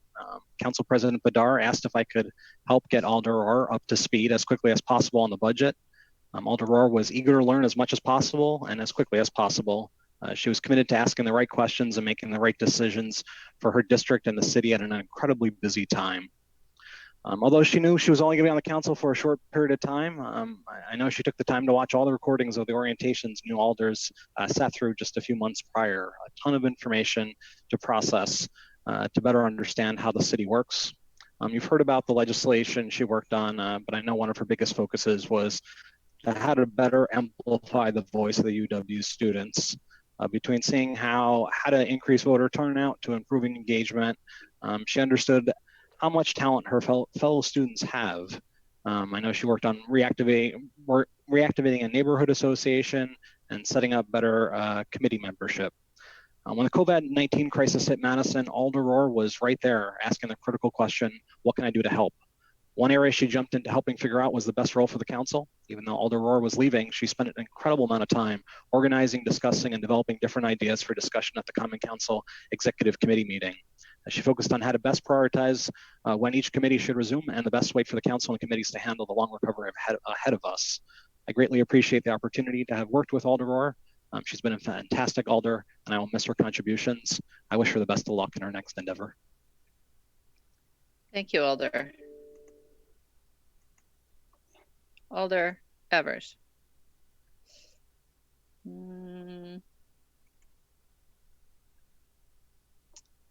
Hold on, Alder Evers. Are you muted on your end, Alder Evers? There you go. Sorry for the delay there. I want to amplify everything that Alder Furman just said without repeating it, but I want to focus on one particular character attribute. Yes, Sally is a hard worker. Yes, she's sharp as a tack, very bright, very intelligent. But what really impressed me the most was her kindness and her her goodwill. And I was on the receiving end of that. And it reminded me of how important that is to have that sense of collegiality and cooperativeness and working together on the body that we're all a part of. And Sally, I think you're going to do great things. It's hard for me as someone who's on the latter half of my life, latter quarter perhaps of my life, looking at someone so young and not feel envious and so sharp and have such a bright future. It's actually not hard. I shouldn't say that. I'm just full of gratitude for all your hard work and look forward to you doing more incredible things. Thank you so much for your service. Thank you, Alder. Alder Harrington McKinney. Thank you, Madam Mayor. I would like to say to Sally, and I ditto everything that has been said. And when we had the opportunity to choose between a past alder and a new voice, Sally brought a sense of commitment. And she said, I saw in her the same thing that Alder Evers was saying, is that the not only the commitment and love of the process of city government, but she was able to bring a new, fresh voice. And for the time that she was on the council, you could see that she would lean in and be so committed and very dedicated. One of the things that I asked her after her election is that every vote that you cast, be able to look in the mirror and not lose yourself. And I could commend her that every vote that she cast was with deliberation, with consideration, and she came up with the rationale of why she does the work that she do. I am looking forward to see the trajectory of her career, because she absolutely signifies what city government, what new government should look like. And I am one that will join in congratulating her for her service, but looking forward to who she will become in the future. Thank you, Sally, for your work. Thank you, Alder. All right, I see no other alders wishing to be recognized, but I know that former Alder Rohr would like to speak. So if you can bring her in, please. She's unmuted. Oh, former Alder Rohr. Can you hear me? Yes. Thank you all so much for your kind words. I'm kind of at a loss. I just wanted to say thank you for this amazing opportunity to serve this area that I've lived for 5 years, and feel like I kind of grew up here, you know, moving in at 18 and then graduating now from graduate school. It feels like this place had such a large impact on my life and meant so much to me. So thank you for being so welcoming. A special thank you to Alder Furman. Sorry, excuse me one moment. Keith was so helpful and encouraging. There were times where I felt really inexperienced, and he was always there to encourage me and support me, and that meant so much. And also to Alder Heck, who worked alongside me to support students and bring them into the city process through the neighborhood association. I really admired how much he was willing to, even though he's very busy, commit to bringing students into the process and work with me on that. And then lastly, thank you to Shiva and Mayor Satya. I really look up to you both, and I'm so glad that I got to observe and learn from your amazing leadership. And I'm really excited to see all that Max accomplishes, and I wish him the best of luck. Thank you all. Thank you, Alder. A virtual round of applause for you. And assuming no objection to me speaking from the chair, let me add my thanks as well for your service, and particularly the way in which you've stepped up recently to really dig in and do substantive work in the middle of the pandemic. I appreciate it. And please know that I would invite you back to be a part of city government at any point in time. So if you are sticking around and looking for an appointment, just let me know. All right, so it has been moved and seconded. I have no further alders wishing to speak. Is there any objection to recording unanimous vote in favor of this item? Seeing no objection, we'll record our unanimous vote in favor of this item. And that will bring us to item number 6. President Carter? Yes. President Carter? Move number 6, Legistar 60136, commending and thanking Alderperson Barbara Harrington McKinney for her dedication, conscientious service during her tenure as Common Council Vice President. Vice President Abbas? Second. Moved and seconded. Is there any discussion?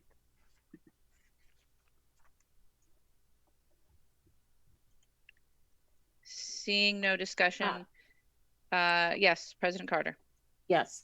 I just want to thank Alder McKinney for her leadership and her in-depth comments at not only the Common Council meeting, but in committees that she's been in, but especially in CCEC.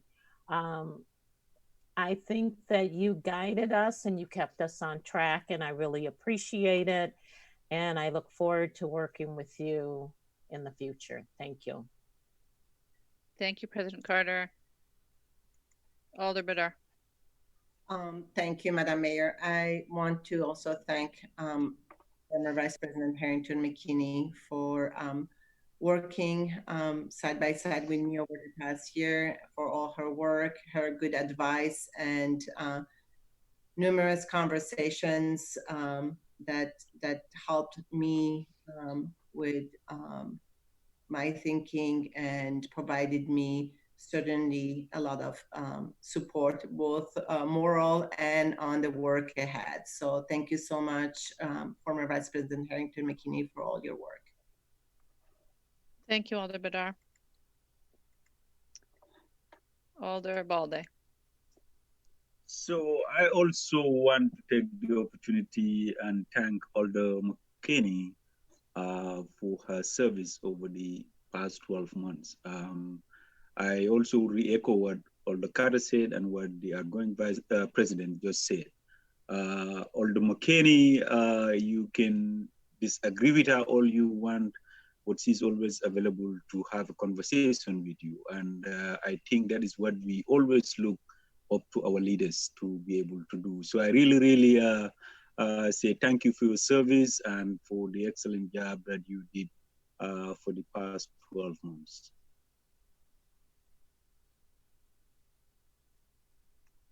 Thank you, Alder Balde. Alder Moreland. Yes, I also wanted to thank Alder Harrington McKinney. I remember, and this is the most memorable moment for me, was your impassioned speech on my first day as an alder that led you to the path of being vice president. That will always resonate with me. Thank you for that, and that also, to me, epitomized what a public servant is and does. So thank you for that. Thank you, Alder. Vice President Abbas. I also want to give my respect to Alder McKinney work on a council as a vice president. I met Alder McKinney. I worked with her when I was appointed on a public safety review committee as a citizen member.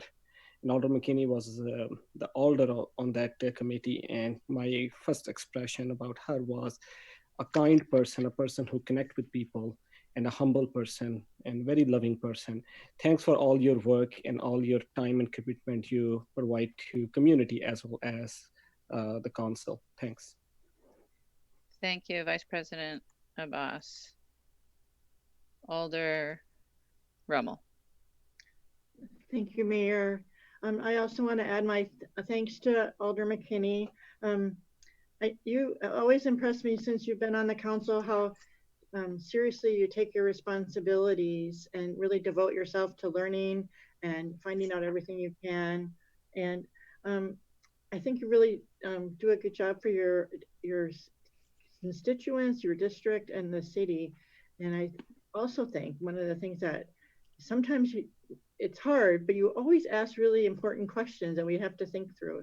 So I know you'll continue to do that, and I join others in thanking you for your service. Thank you. Thank you, Alder Rummel. Seeing no other alders in the queue to speak, is there any objection to me speaking from the chair? Alder Alvarez, an objection or wishing to speak? Nope, I just wanted to speak to Alder McKinney, or I should say former Council Vice President McKinney. Thank you so much for, I'll echo what my colleague, Alder, why am I drawing a blank on her name? Alder Moreland had mentioned that you had such an impassioned speech during our first council meeting. And I've seen you speak publicly in a number of other venues, and you're just really good at ad-lib, off-the-cuff speeches. So I definitely envy that. But thank you so much for your passion and the joy and sort of the fun spirit that you bring to your work. I know that this is obviously just a transition from you to back to a normal alder, but I look forward to the potentially many other years that we'll work together as council members, and for at least this next year for sure. So thank you. Thank you, Alder. And so now, seeing no objection to me speaking from the chair, let me add my thanks as well to Alder Harrington McKinney. It's been a pleasure to serve with you in your leadership position, and I look forward to your continued service on the council as well. Alder Harrington McKinney. Thank you very much. And you can see that I don't have a picture, a video of what I look like now. And this has been a very trying period for all of us. And first of all, thank you for those alders who stepped up or who gave input in terms of who I've tried to be. I had shaved my head. And the reason that I shaved my head initially is that when my son was going through chemotherapy, he said, "Mom, wouldn't that be a great time to shave your head?" And I did that. That was the most freeing and liberating thing that I've ever experienced. During these past few weeks, I've had to go back and really rethink who and what I am and what I stand for.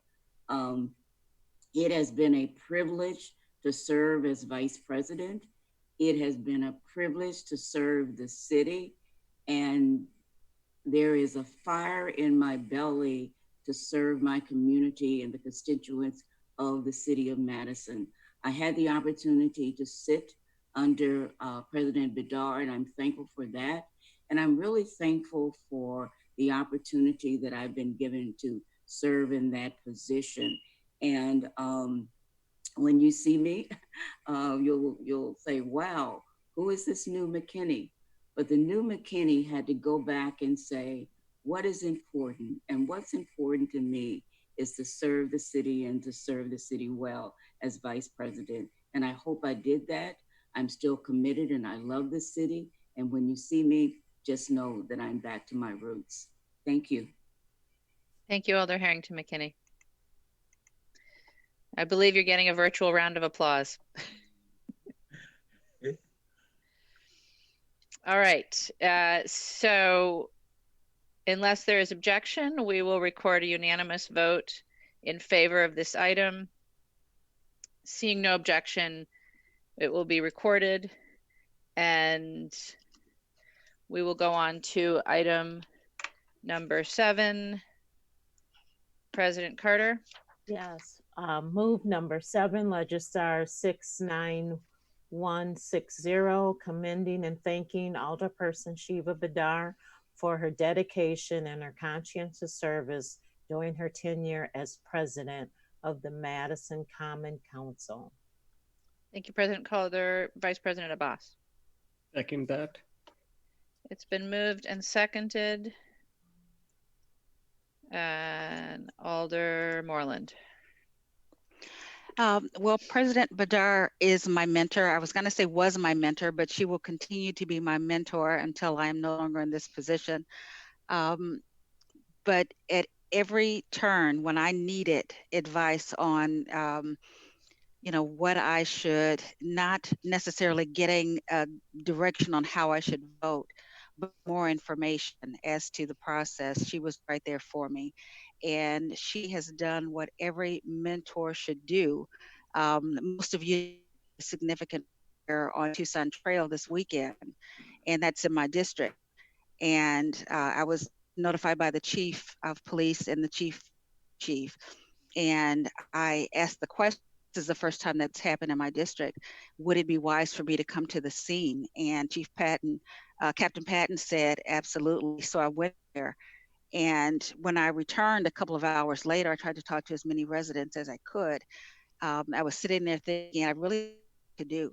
So I texted Shiva and said, I don't know what to do. This is what I did, but what else can I do? And she called, she said, I saw that and I wanted to reach out, but I didn't want to stand in your lane. So she came with some really sage advice that has really helped me and my residents. And I really, really really appreciate that about Shiva. So thank you. Thank you, Alder. Alder Alboris. Thank you, Madam Mayor. Shiva, yes, you know, again, not my official Alder mentor, but I would say just a mentor in life. I really don't know how you do it, Shiva, in terms of being council president, an executive in the private sector, being an Alder, and being so many things to so many different communities and so many people. And being a Latino who actually sits on the council, it's a true honor to say that Shiva is one of the biggest advocates that the Latino community has in Madison and Dane County in our region. She has shown this time and time again. And it's not just the Latino community that she steps up for, it's for all marginalized populations. And so Shiva, thank you for that, especially during this really difficult time. Shiva has helped lead the charge and fundraising hundreds of thousands of dollars for our undocumented community. I want to give a hats off to you on that. I don't know how you find the time to handle all of these matters and not only handle them, but then handle them well and with grace and with a solid demeanor and with just a steady hand. So thank you for your leadership. Thank you for your friendship. You know, you'll be missed in this role, but I'm very excited about the new leadership that we have coming in and see what their vision is and the things that they want to accomplish. But again, I just want to acknowledge, you know, your excellence that you bring to your aldermanic duties and your leadership. So thank you for what you do. Thank you for being a beacon of hope, and thank you for being a good example of how we as alders can operate as well. Thank you, Alder. Alder Harrington McKinney. Thank you, Madam Chair. I see a lot of hands raised, and I would have wanted to be at the end, but I wanted to add my appreciation, my thank you for President Vidar. She has a wealth of knowledge and the depth of her understanding of how city government works is just phenomenal. But not only the work that she does within the council chambers as president, but the work that she does in the community. I must say that my wish is that I could have sat at the feet of Shiva for an extended period of time, because as Alder Moreland said, is that she is a wealth of knowledge and understanding. I got a chance to know Shiva in a different way and another side of her, which I don't know if other council members have seen that side of her. That's the side that she cares about people, she cares about the city, and she's committed and dedicated to the work, and she shows up. So for those of you who don't know that side of her, that's a side that I began to know. That's a side that I've known, and I have been so very appreciative of working alongside of her. I wish her the best. She's been an excellent president, and she's given the city of Madison, the council, all that she had and all that she had to give. And so I want to thank you for that, Shiva. Godspeed.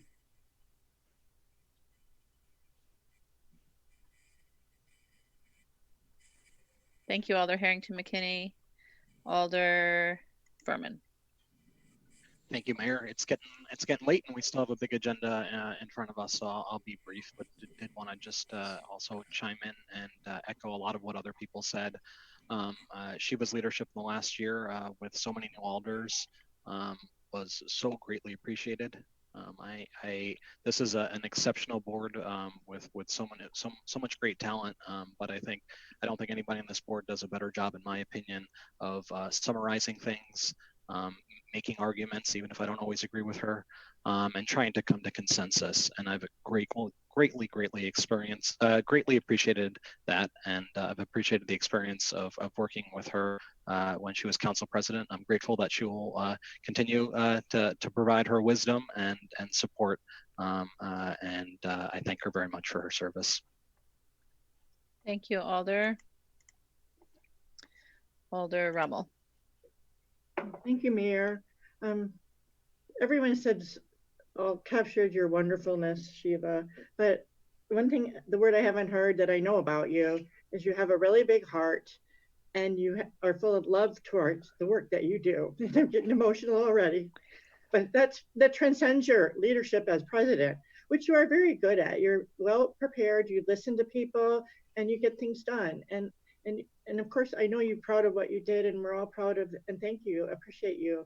But I think fundamentally, I don't know how you do it all, and we got to make sure that she takes care of herself and so we can keep her going for a long time. And hearts to you, Shiva. Thank you. Thank you, Alder Rummel. Vice President Abbas. Thank you very much. I really appreciate Shiva for your great service, and I was really impressed during this pandemic stressful time. You're giving so much time. There was so much responsibility through your day job, but you were still there with the council, with the community, and helping navigating this in this pandemic and the tough situation. And just want to let you know, we all really appreciate, I really appreciate, and your experience. And as other alders mentioned, really excited to work with you and take your experience and your thinking along the line. Thanks. Thank you, Alder Evers. Thank you, Mayor. I just want to briefly add how much I have appreciated Shiva's friendship. And as District 5 Alder, Shiva's district borders District 13, and she's been very helpful in terms of helping me come to a greater understanding of the issues in my district. And I also appreciate her accessibility. Shiva, I'm glad in some ways that you're no longer going to be president, because I think you work too hard. But I trust that you will continue to be available. I know you'll continue to be available, and I look forward to working with you and an ongoing friendship and collaboration. Thank you very much.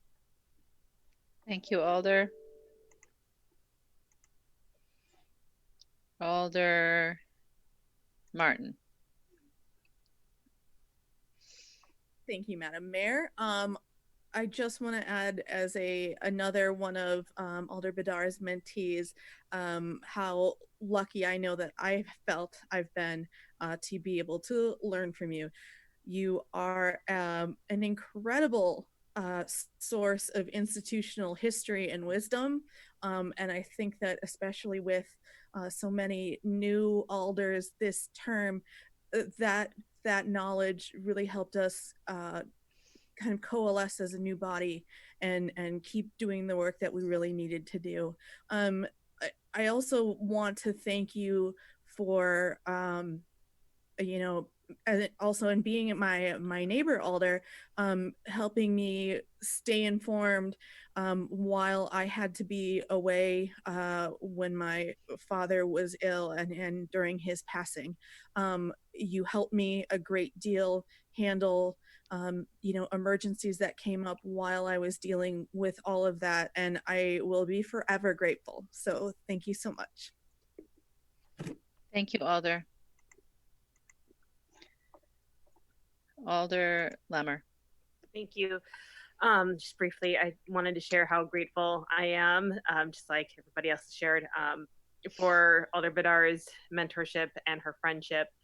I've been privileged to be able to learn from her and get her advice for a long time. I think starting with organizing some defending DACA phone banks a few years ago before being on council, she's always been, so she gets things done.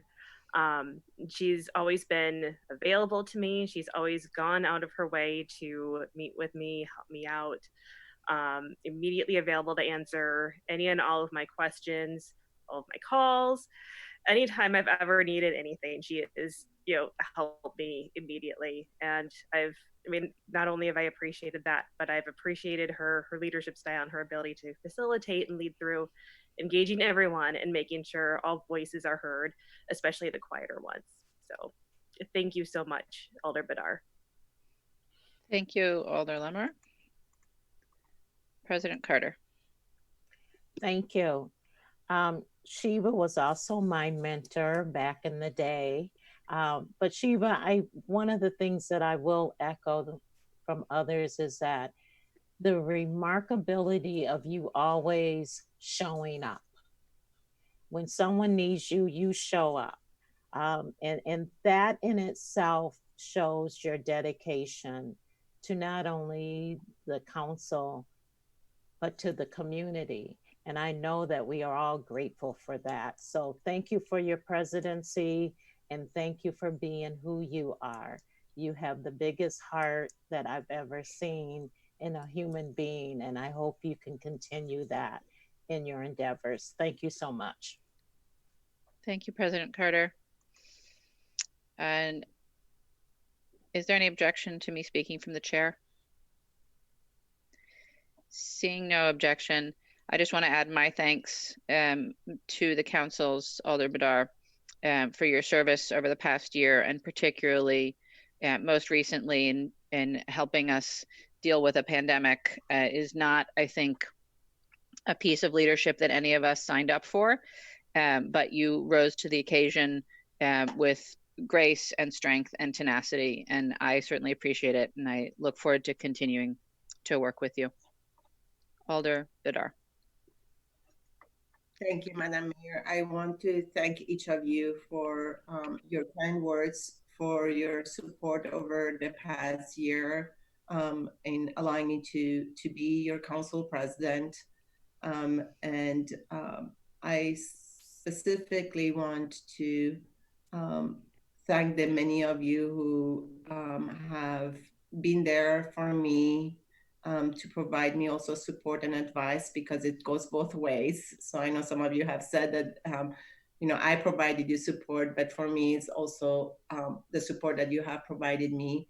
I do want to congratulate the new leadership, let you know that, of course, we collectively are here to support you.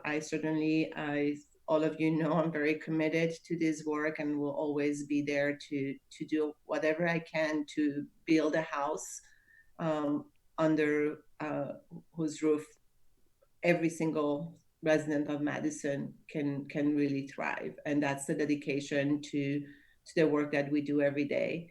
And since this is going to be my last evening, having been in a meeting in which I'm council president of the City of Madison, I do want to take a moment to thank my parents and my grandparents, especially my two grandmothers, for allowing me to have this journey in life that brought me here. So I know, hopefully, because now it's Zoom, so they can watch it, and I know they will have a VPN breaker so that they can get over all kind of things that they're not allowed to watch, including the Madison City Council meetings. So thank you. From one land that is suffering from COVID today to another land that's suffering also from COVID, we will get through this together. And I know that this council also will get through this, and hopefully we'll get stronger through this, because crisis brings a lot of opportunity for us to do things differently and to create opportunities for everybody in our city. So thank you, and thank you, Mayor, and the deputy mayors who also have suffered through my many text messages that I asked for an immediate response to. So thank you, everybody, and we'll be here to continue our role as alders. Thank you, Alder. All right. Seeing no other alders in the queue, is there any objection to recording a unanimous vote in favor of this item? Seeing no objection, we'll record a unanimous vote in favor of this item. And we will move on to a virtual round of applause for Alder Badar. And then to the presentation of the consent agenda, President Carter. Yes, at this time, a consent agenda will be moved with recommendation action listed for each item except items which have registrants wishing to speak, 2 items which require extraordinary roll call vote and are not included on the consent agenda by unanimous consent, and 3 items which alderpersons have separated out for discussion, debate purposes.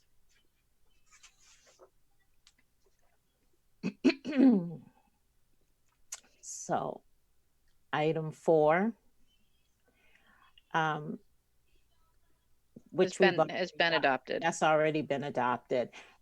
Agenda items 8 through 11 are public hearing items. Agenda items part of the consent agenda with additional recommendations as noted is item 15, business by the mayor, list of 13 projects added to the body of the resolution. Item 17, this is business by the president, Alder Sally Rohr, District 8, and Alder Tag Evers. 13, request resolution be placed on file without prejudice. Item 43, report of the Transportation Commission, recommended action, adopt substitute resolution. Items requested for exclusion. Item 18,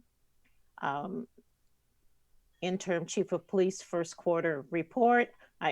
Item 28, establishing a body-worn camera feasibility review committee.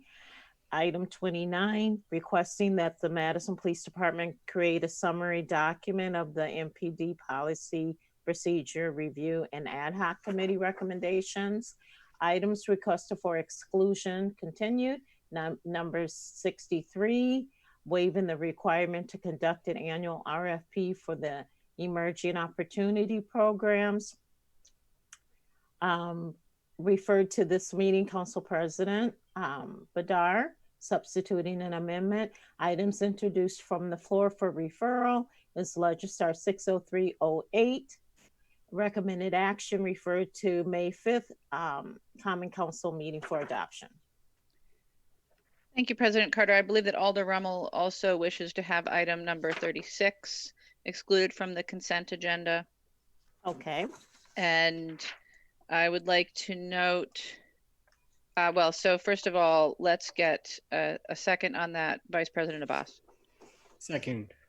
Thank you. I'd also like to note that we have 2 registrants on agenda item number 30, which is approving a certified survey map of property owned by Woodman's Food Market, located at 3817 Milwaukee Street. Our 2 registrants are Philip Waitman, representing Woodman's Food Market, in support, available to answer questions, and Paul McIlheron, also representing Woodman's Food Markets, in support and available to answer questions. Are there questions for either of our registrants on this consent agenda item? Seeing no questions for registrants, the consent agenda has been moved and seconded. Items removed from the consent agenda are 8 through 11, which are public hearing items, and items 18, 28, 29, 36, and 63. Is there any objection to recording a unanimous vote in favor of the consent agenda? Seeing no objection, we will record a unanimous vote in favor of the consent agenda. And we will move on to our public hearing items, starting with item number 8, which is Legistar 59131, creating sections of the MGO to amend a planned development district at 7050 Watts Road. We'll open the public hearing. We have no registrants. We will close that public hearing. President Carter. Move adoption. Vice President Abbas. Second. Moved and seconded to adopt. Are there any questions or discussion?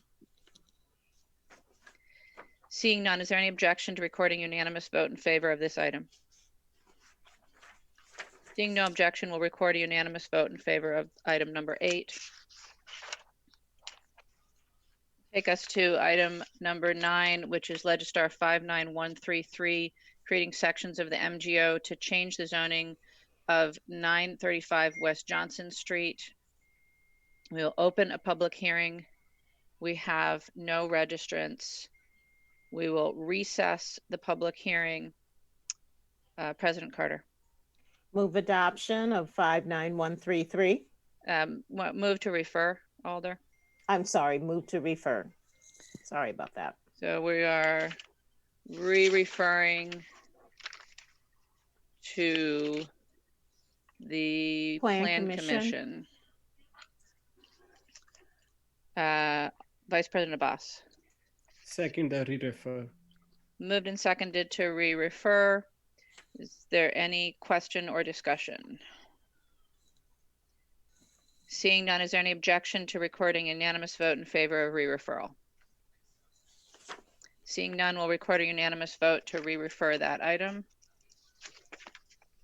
Which brings us to item number 10, which is Legistar 59630, creating sections of the MGO to amend a planned development district at 6302, 6402 through 6418 Driscoll Drive, and approving an amended general development plan and creating sections of the MGO to amend a planned development district and approve a specific implementation plan. So we will open the public hearing on item number 10. We have 2 registrants, Frank Seltzner of State Road in Marshall, Wisconsin, in support, not wishing to speak but available to answer questions, and Dana Seltzner, also of Marshall, Wisconsin, in support, not wishing to speak. Are there any questions for our registrants on this item? Seeing no questions, we will close the public hearing. Is there any question or discussion from staff? Seeing none, we'll go to a motion. President Carter. Move adoption number 10, 59630 with conditions. Vice President Abbas. Second to adopt with conditions. Moved and seconded to adopt with conditions. Is there any discussion? Seeing none, is there any objection to recording unanimous vote in favor of adoption with conditions? Seeing no objection, we'll record a unanimous vote in favor. Brings us to item number 11, which is Legistar 59635, creating sections of the MGO to amend a planned development district at 8110 through 8134 Midtown Road and 1833 through 1859 Waldorf Boulevard, to approve an amended general development plan and creating sections to amend a planned development district to approve a specific implementation plan. We will open the public hearing. We have no registrants. We'll recess the public hearing. President Carter. Move referral of number 11, Legistar 59635, refer to the Plan Commission. Vice President Abbas. Second to re-refer. Moved and seconded to re-refer. Is there any discussion? Seeing none, is there any objection to recording a unanimous vote in favor of re-referral? Seeing no objection, we'll record a unanimous vote in favor of re-referral. That takes us through the public hearing items and brings us to item number 15. President Carter.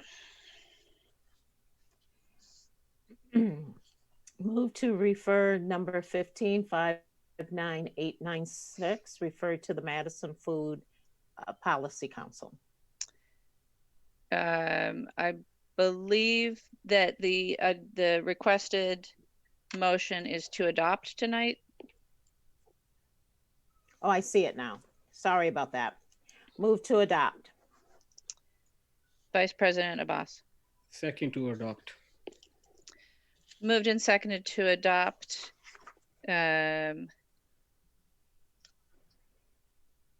Is there any objection to recording unanimous vote in favor of adoption? Seeing no objection, we'll record a unanimous vote in favor of adoption. And we'll move on to item number 18, which is the interim chief of police first quarter report. Alder Skidmore, you requested separation on this item. I assume that you wish to hear from the chief? Yes, thank you, Mayor. I have reviewed the report and I've talked with my captain, Captain Patton, West District, and we noted some disturbing items, and then I wanted to talk to the chief about that, ask some questions. I also forwarded an email to all alders. I also sent it to the mayor and the clerk, and they didn't bounce, but they said you were busy. So I apologize for that. Chief Wall, are you available? Chief Wall, if you could raise your hand so I can find you better.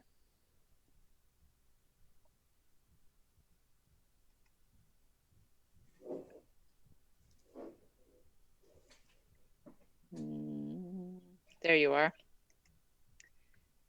I think you may have to, there you go. You're unmuted, Chief Wall. Thank you. Chief, did you receive the email with the information provided to us by Captain Patton? Yes, I did. I just saw it a few minutes ago. Okay, this should all be familiar information to you, but I wanted to focus on some areas that both Captain and I thought were very disturbing, and that is the significant rise in 3 of the categories of calls for service, particularly in the West. And he also anecdotally said that he noticed it in the North District as well, and partly in some of the East, in 3 categories.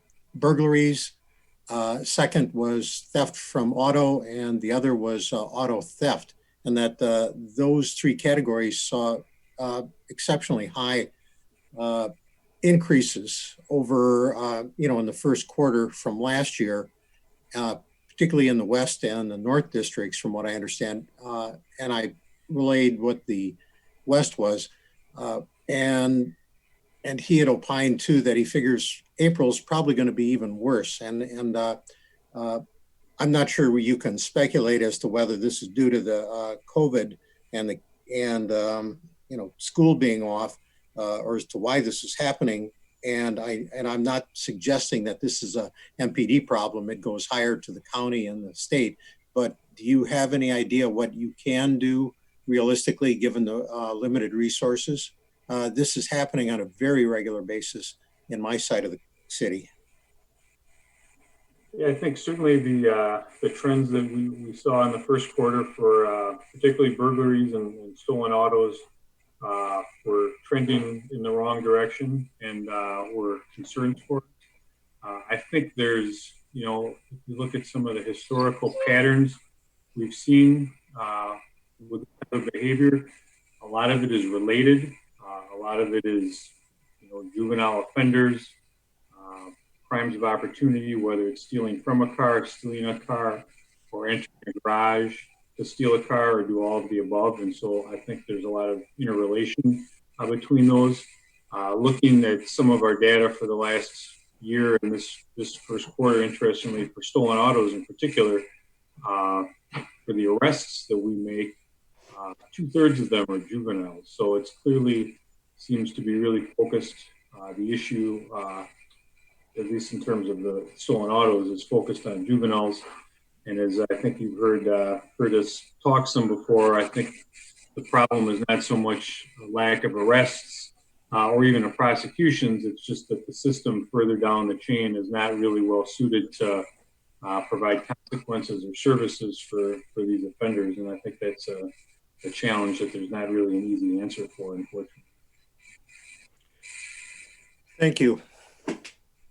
I have no further questions. I just thought that was significant and I wanted to bring that up.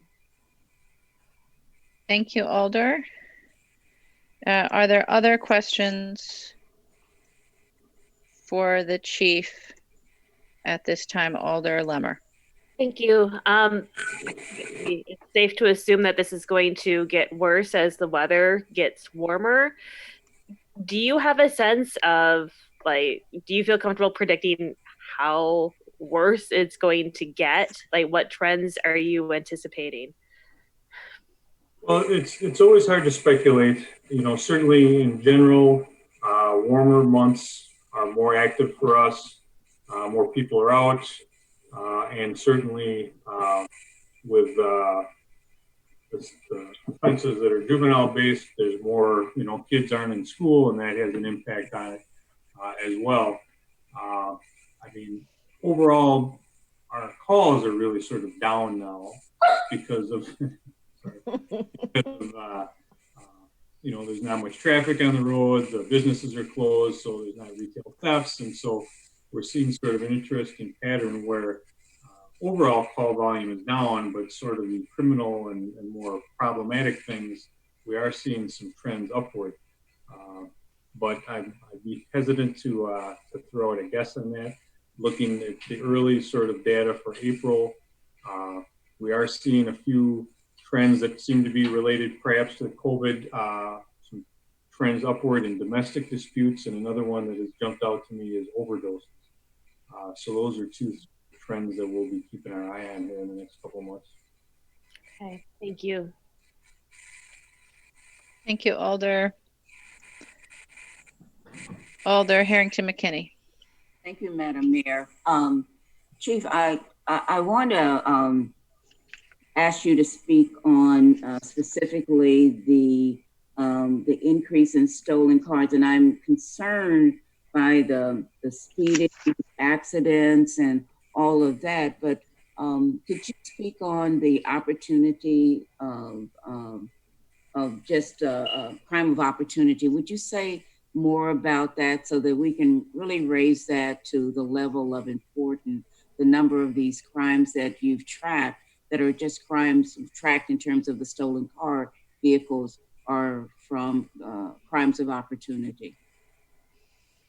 Well, it's the percentage in terms of actual stolen cars is where the keys are taken as part of the theft is close to 100%. So it's situations where people are leaving keys in their cars or leaving keys like inside a residence in an unlocked door in a very clear and obvious place, and the offenders are going in the door through an open garage and finding keys. I mean, so nobody's out hot wiring cars. These are all taken with keys that are usually easily accessible. And so that's a point we've really been hammering with our messaging and through social media, reminding people to lock their cars, not leave keys or valuables in the cars, and even keep their keys somewhere secure inside their residence to cut down on those opportunities. But unfortunately, it hasn't seemed to be been too effective because that percentage really stays very high in terms of what we're seeing in terms of keys and opportunities. Follow-up question. In terms of educating the populace in doing those simple things like, you know, locking your cars, closing your garage door, and doing those preventive things, what is the educational things that the police have done in order to get that messaging across? And you said that has not significantly changed. I don't want to put words in your mouth. Is that, what do you think that's missing? That's the end of my question. What is missing in terms of this high pitch of increased car thefts and involving youth? Well, there's a lot in there in terms of the education piece of it. I mentioned the social media campaign, Lock It or Lose It, where we try to put out a message on regular basis as just a reminder to people through our social media channels. In certain areas where we've seen real high number of thefts from autos, for example, we'll have officers on the night shift go out, and if they see obvious signs where people have left valuables in a car or the car is unsecured, we'll leave a little note, sort of a report card, we call it, with a little checkbox on things that they could do better to try to impress on people in a given geographic area that that there's steps they can and should take to reduce their chances of being a victim. In terms of the larger point, it's really a conundrum because the phenomenon we'll see is, kids, teenagers are going out almost as a hobby, as an activity, stealing these cars. They're driving recklessly, and we have a pretty restrictive pursuit policy, like most agencies in the county do, and we're not going to go get in a high-speed pursuit with these kids because they create such a huge risk to the public. And I think they know that. And then I think we've used a lot of creative ways to try to still apprehend people and have been successful. And then I think, as I mentioned, they know that at the end of that chain, there's not necessarily any significant sanctions or consequences that await them. In the past, we've tried to do a lot of outreach with some of our gang officers, with some of our repeat offenders and their families, and trying to try some other strategies to, encourage them to not engage in this behavior. Obviously, that's really hard for us to do under the circumstances we're in right now. So, we continue to try to brainstorm and work with other agencies in the county because other municipalities are seeing the same thing we're seeing. And unfortunately, there just isn't a real good, easy, simple answer to it, unfortunately.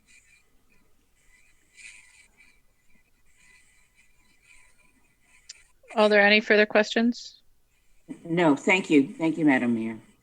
Thank you, Alder. Alder Verveer. Thank you, Mayor. Chief, I wanted to switch topics momentarily here and ask you to elaborate further on the section of the written quarterly report relating to the plans for the pre-service academy next month as it relates to the pandemic.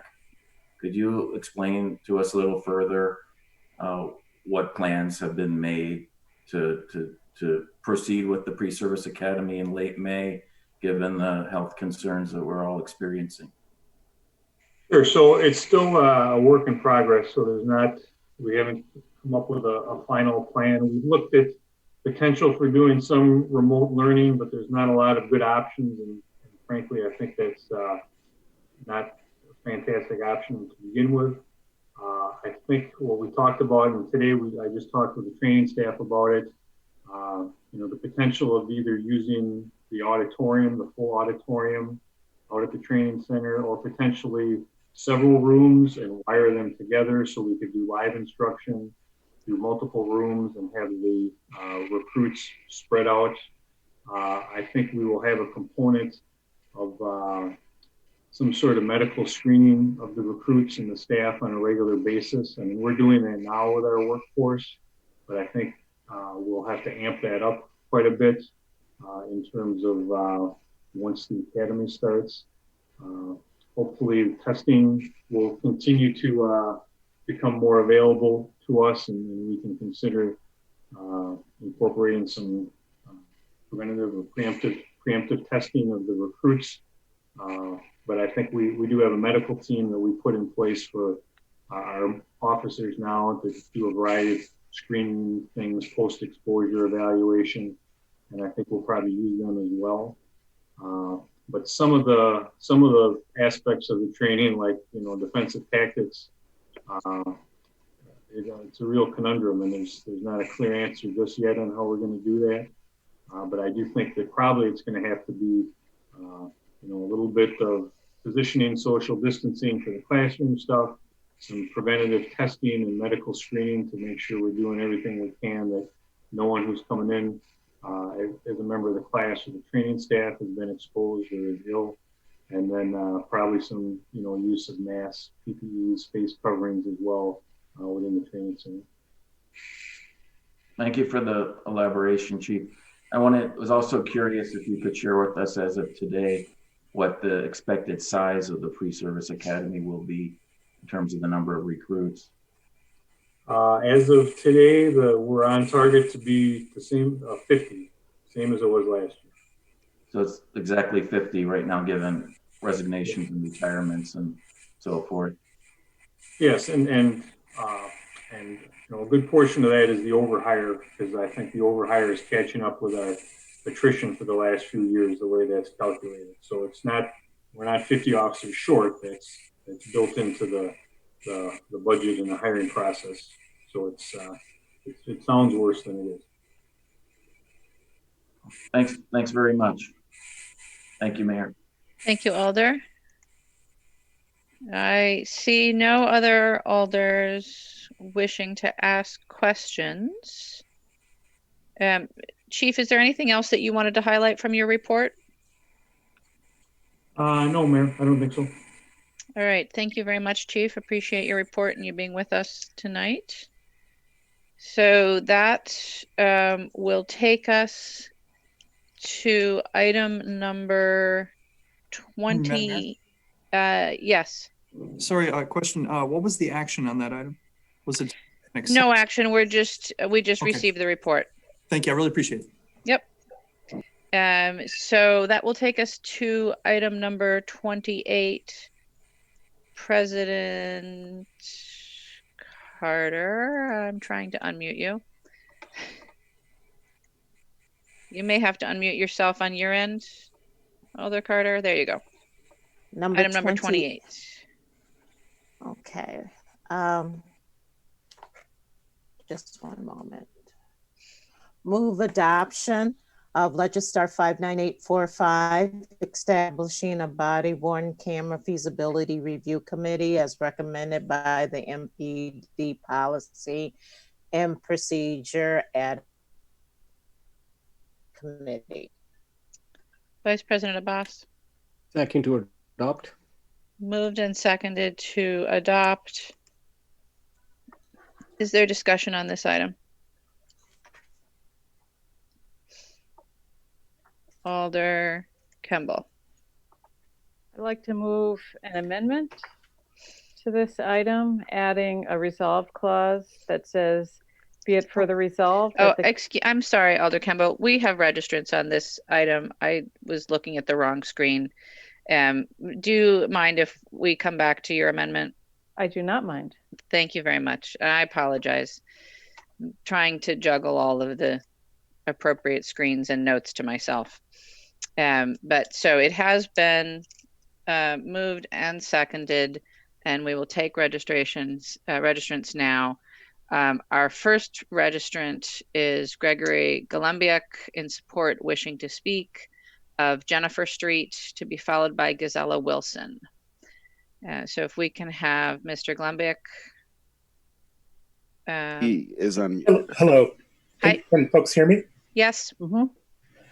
Hi, everyone. I'm a former member of the ad hoc committee and would be a member of the proposed body cam committee. I look forward to completing that aspect of the work, but I would also like to speak in favor of the amendment that was recommended by the EOC, adding that the committee may address issues related to implementation of other recommendations from the ad hoc committee report if referred to them by the Common Council.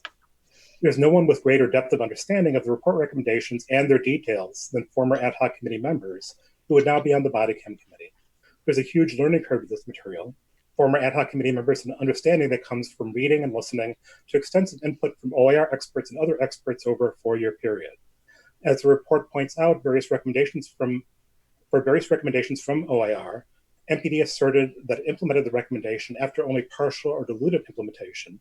The council needs access to the thinking behind the recommendations in order to evaluate what MPD tells the council it's doing. There's no rational reason not to utilize that expertise. Moreover, it's important to have such feedback earlier rather than later. Once MPD systems are changed, they'll often become set in stone since training and additional policies will get built around them, making any further modification more difficult and less likely. So it doesn't appear to make sense for the council to eschew obtaining any knowledgeable feedback until the independent monitor is in place, which might not be for quite a while. As a counter-argument, one talking point I've heard is that if items are referred to the new body cam committee, recommendations will be relitigated or there will be mission creep. If you really think about it, this makes little sense. The council voted overwhelmingly to accept the report. No ad hoc committee member wants to relitigate or change the recommendations. The members of the ad hoc committee are deeply invested in the report recommendations being implemented exactly as written in the report. That's what we can provide feedback on. I'll add, as scholar Tim Lynch, director of the Cato Institute Project Criminal Justice, noted, in the aftermath of a police scandal such as the Tony Robinson shooting, cities often initiate a reform process, including proposing an oversight board. But, quote, after the photo op opportunities where politicians take credit for tackling a difficult problem, the news cycle shifts and public attention is directed to other subjects. That's when the local power brokers in the city rig the board to fail, end quote, given pressures from police departments and unions. And that's quoting Tim Lynch. Across US cities, almost universally, things get watered down and rendered ineffectual at the implementation stage we're currently at. So there's often really little really meaningful change. I would like to see Madison avoid that common outcome. Thank you very much for your time, and stay safe. Thank you. Our next registrant is Gazella Wilson of Morrison Court, in support, wishing to speak.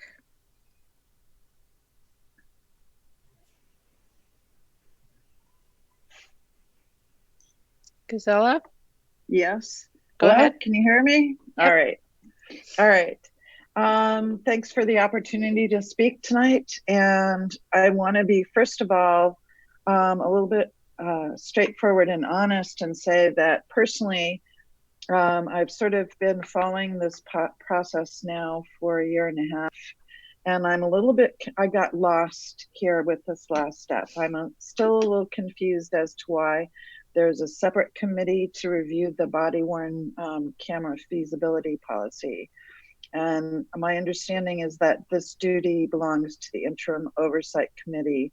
And I'm a little dismayed that we're not moving ahead, but at least as fast as I would like. But I do understand, given the duration the report took to prepare, that things do take time. So moving on from that sort of state of confusion, I really would like to voice my concern that MPD is already making standard operating procedural changes on its own.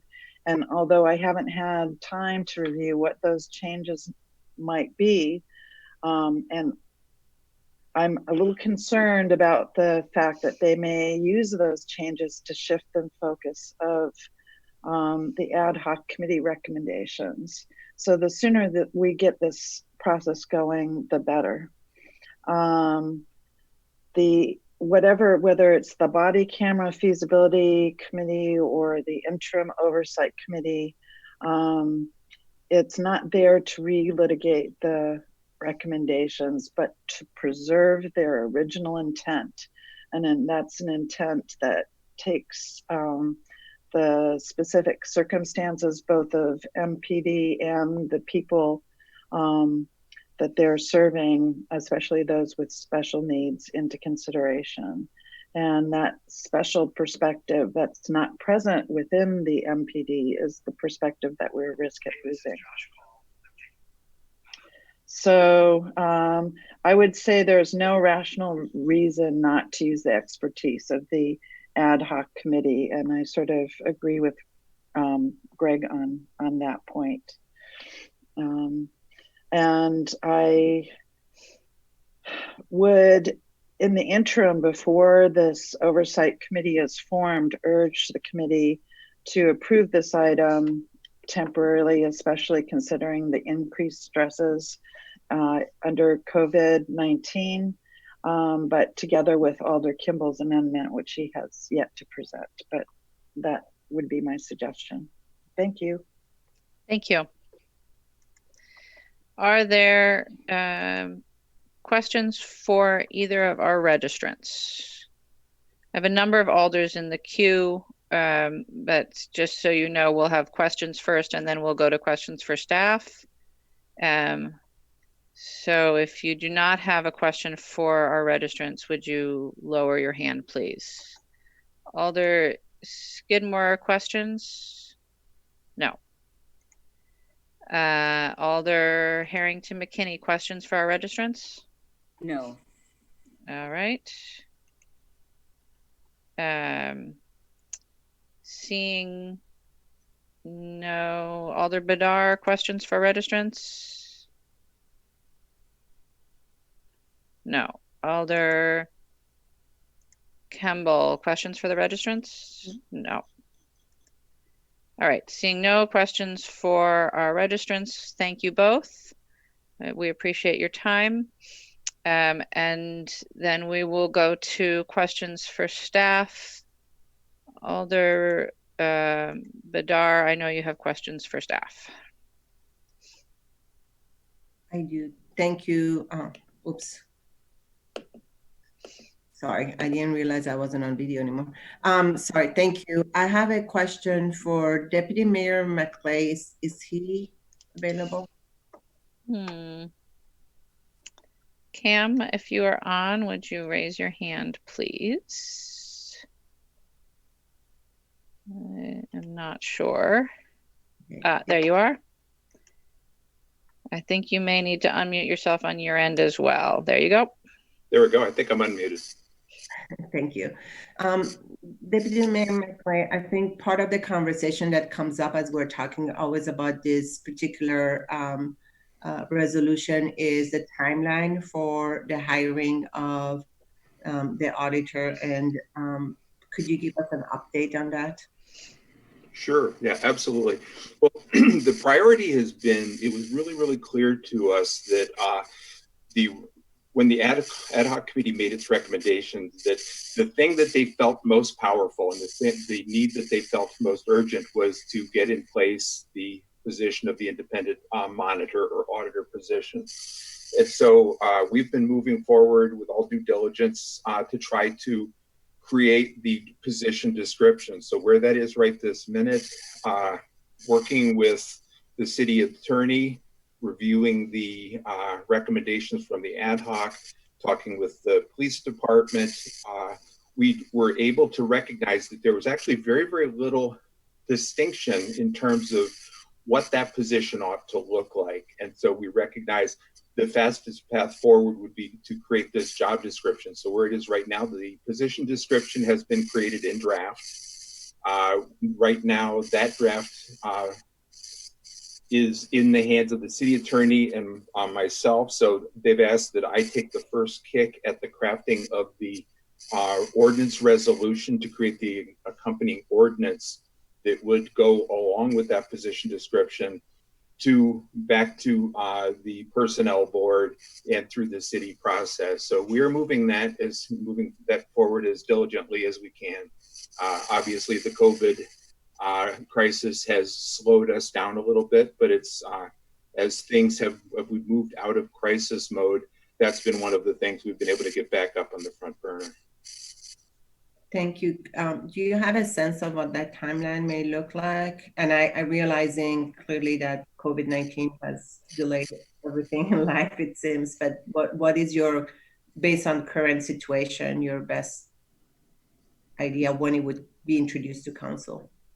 Well, my best guess will be that it won't take very long at all for me to develop the resolution language. And then the next question will be when the next personnel board meets. So right now, I believe the May one has been canceled, which would look us into June or so. There's some possibility of us being able to stand up that personnel board earlier, which, mathematically gives us some chance of being able to get that to the a May meeting if one is in fact held.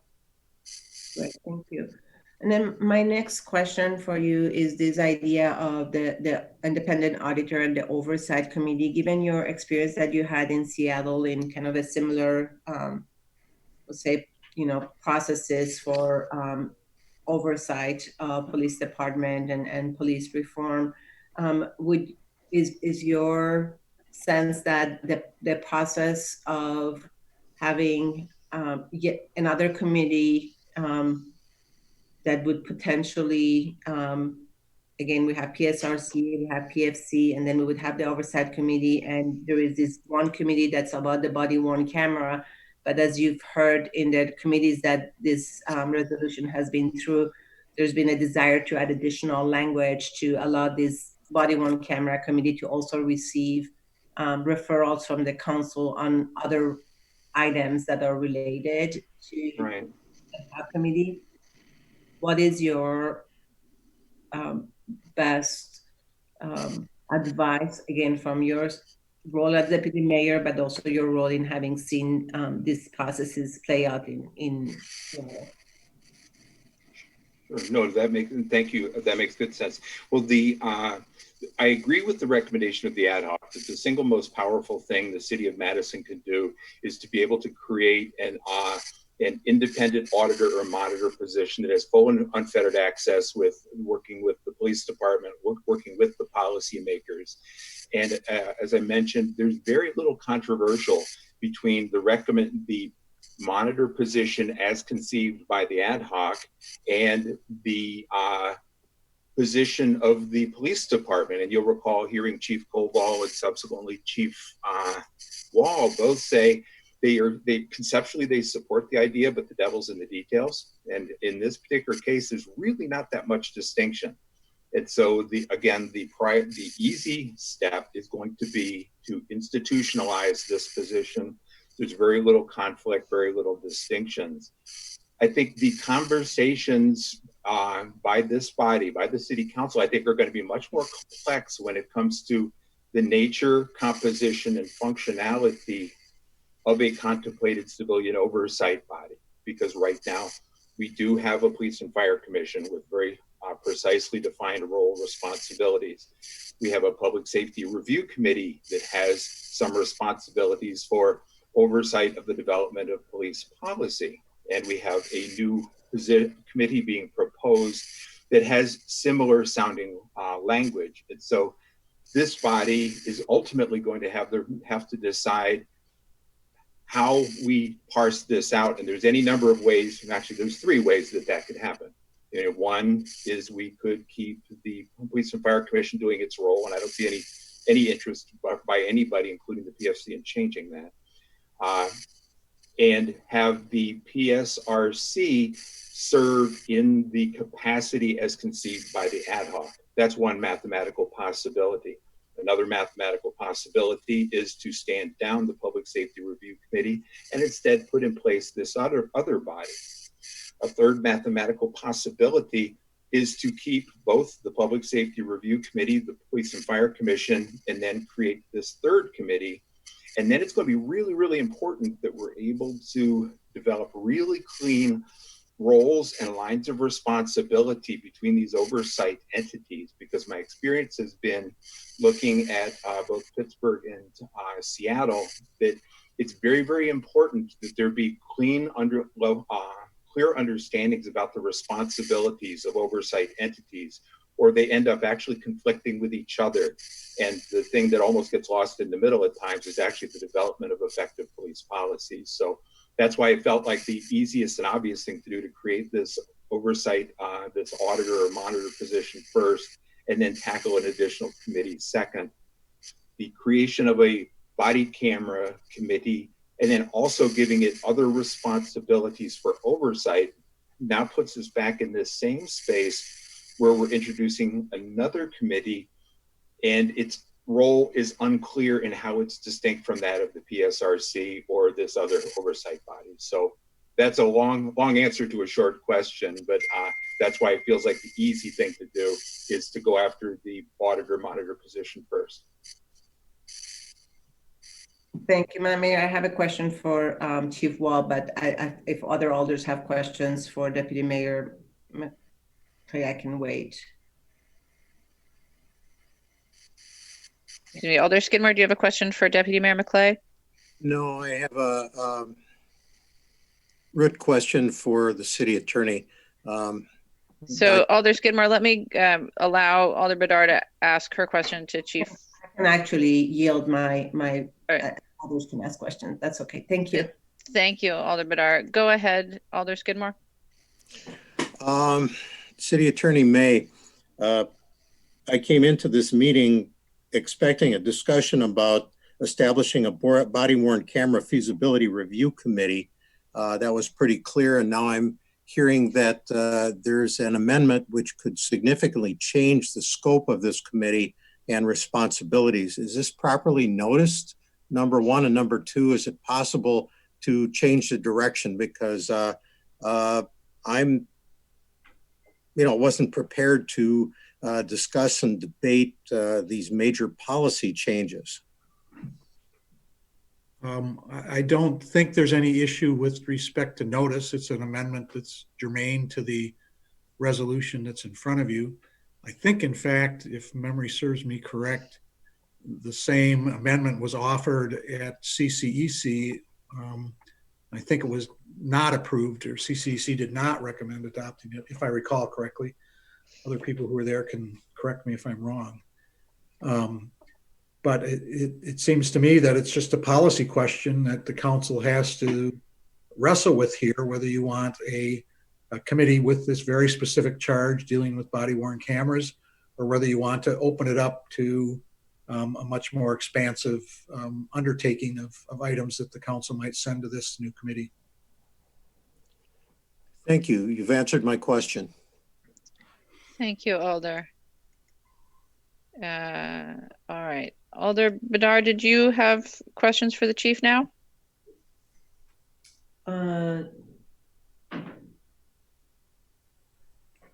okay. No, all right. Thank you very much, Alder Bedard. Are there any other questions for staff at this time? Alder Harrington McKinney. Thank you.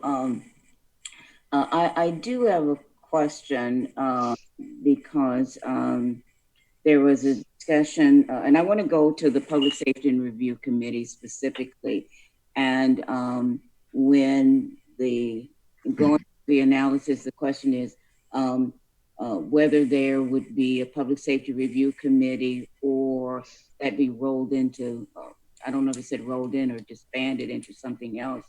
But the role of the Public Safety Review Committee as established is to be that liaison with really happening in terms of city committees and the community at large. And so my concern as I was listening to this, we've got the police and fire, we've got the Public Safety Review Committee, changes there, and what are the clear lines of separation? And I was not able to see what those clear lines of communication. It just seems that the overlapping will make more complexity in terms of the devil in the details. And the Public Safety Review Committee is established to be that liaison between public comment and public input, and with specifically what involves public safety. And so that committee already exists, and to have another oversight into that complicates. And so I would like for more clarification on that overlapping and how that will be confusing to who is responsible for what, if that makes sense. Alder, is that a question for Deputy Mayor McClay? Yes, it is. All right. Go ahead, Deputy Mayor.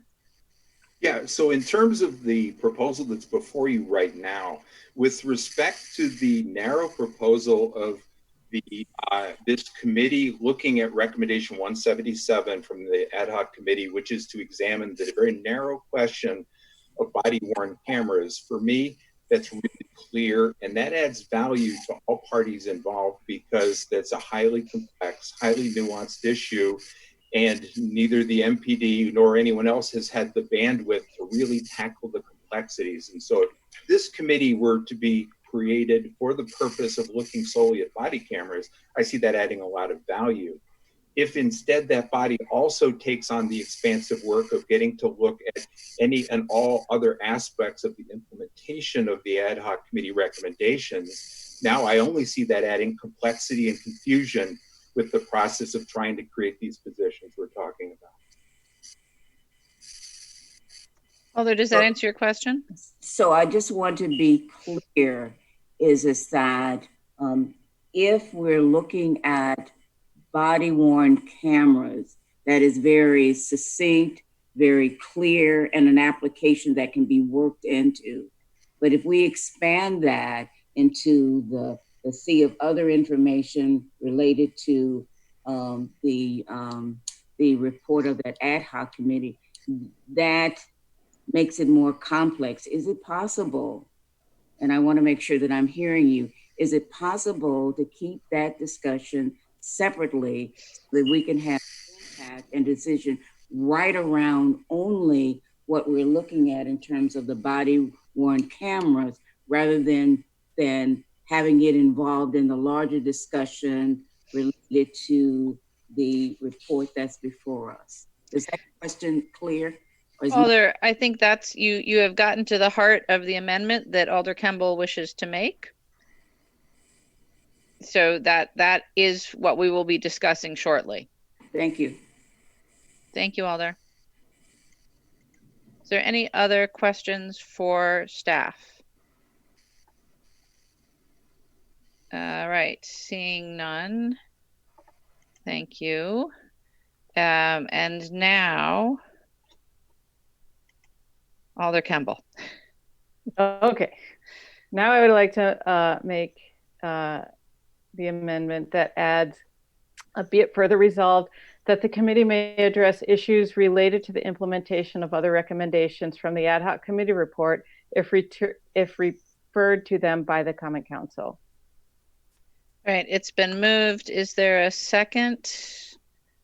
Alder Alburis, is that a second? No, ma'am. I want to speak to the motion. All right. Alder Skidmore, is that a second? Not a second. All right. Alder Rummel, how about you? Second. Okay, moved by Alder Kemble, seconded by Alder Rummel. Thank you. Alder Kemble, do you wish to speak to the amendment? I do. So there is a massive amount of confusion surrounding this item 28 and 29, which were originally one item. So back in, let me clear up some confusion. We're not talking about creating a citizens oversight board. We're not talking about, this isn't even setting up the interim oversight committee that the council adopted the recommendation for when we adopted the report of the ad hoc committee. The two things that were so important for the ad hoc committee and the council coming out of the work of the ad hoc committee, the council adopted back in September, and that was the independent monitor and the root cause analysis. So before the report was even done, before the committee had even finalized their work, they felt that those two things were so important that they needed to be moved on immediately. And that was in September when those were adopted. Then we come to the end of the ad hoc committee, which was, I believe, in October.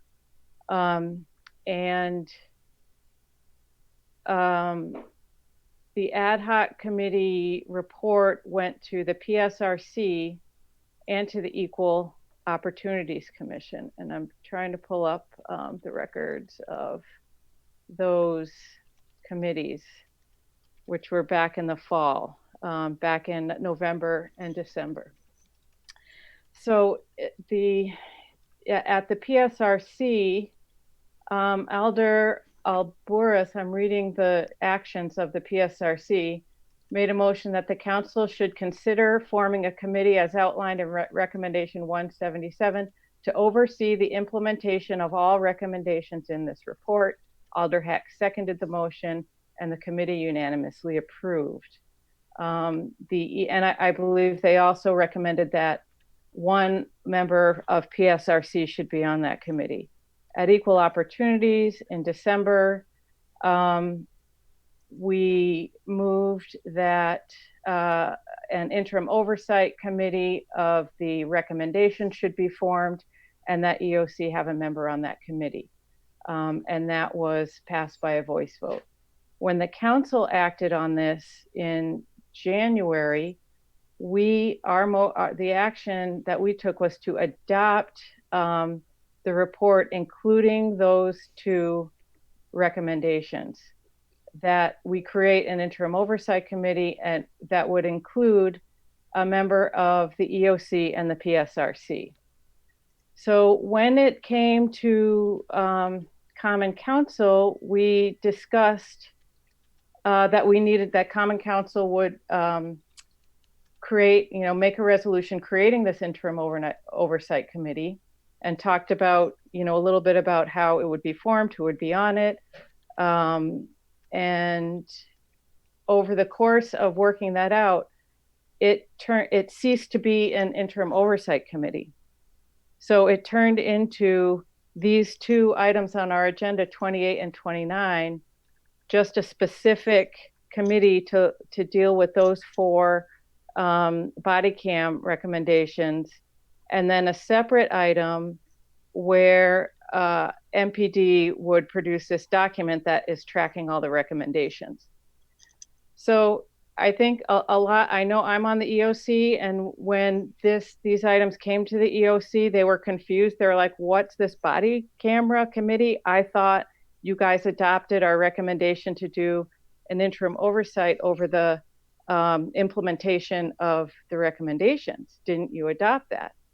Why is this, what's this body cam thing about? So that's why the EOC adopted the amendment that is on the floor in front of us now.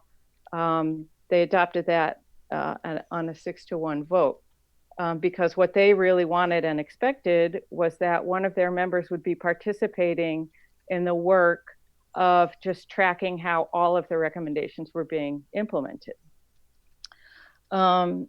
So I brought the amendment to CCEC. It failed on a 4-3 vote, but I'm back here again bringing the same amendment because I think it's vital for us to, number one, do what we say we were going to do when we adopted those recommendations and the report. And number two, at least if we're not going to create an interim oversight committee, and again, this has nothing to do with any potential civilian review board in the future, zero. It has nothing to do with the independent monitor.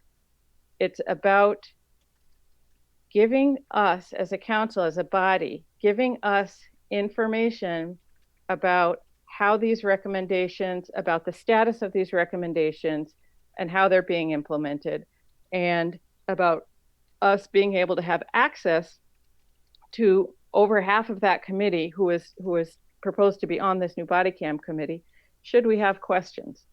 So for us to do our due diligence at the end of 5 years of really hard work, really contentious work that thousands of hours have been put into this work by dozens and dozens of people.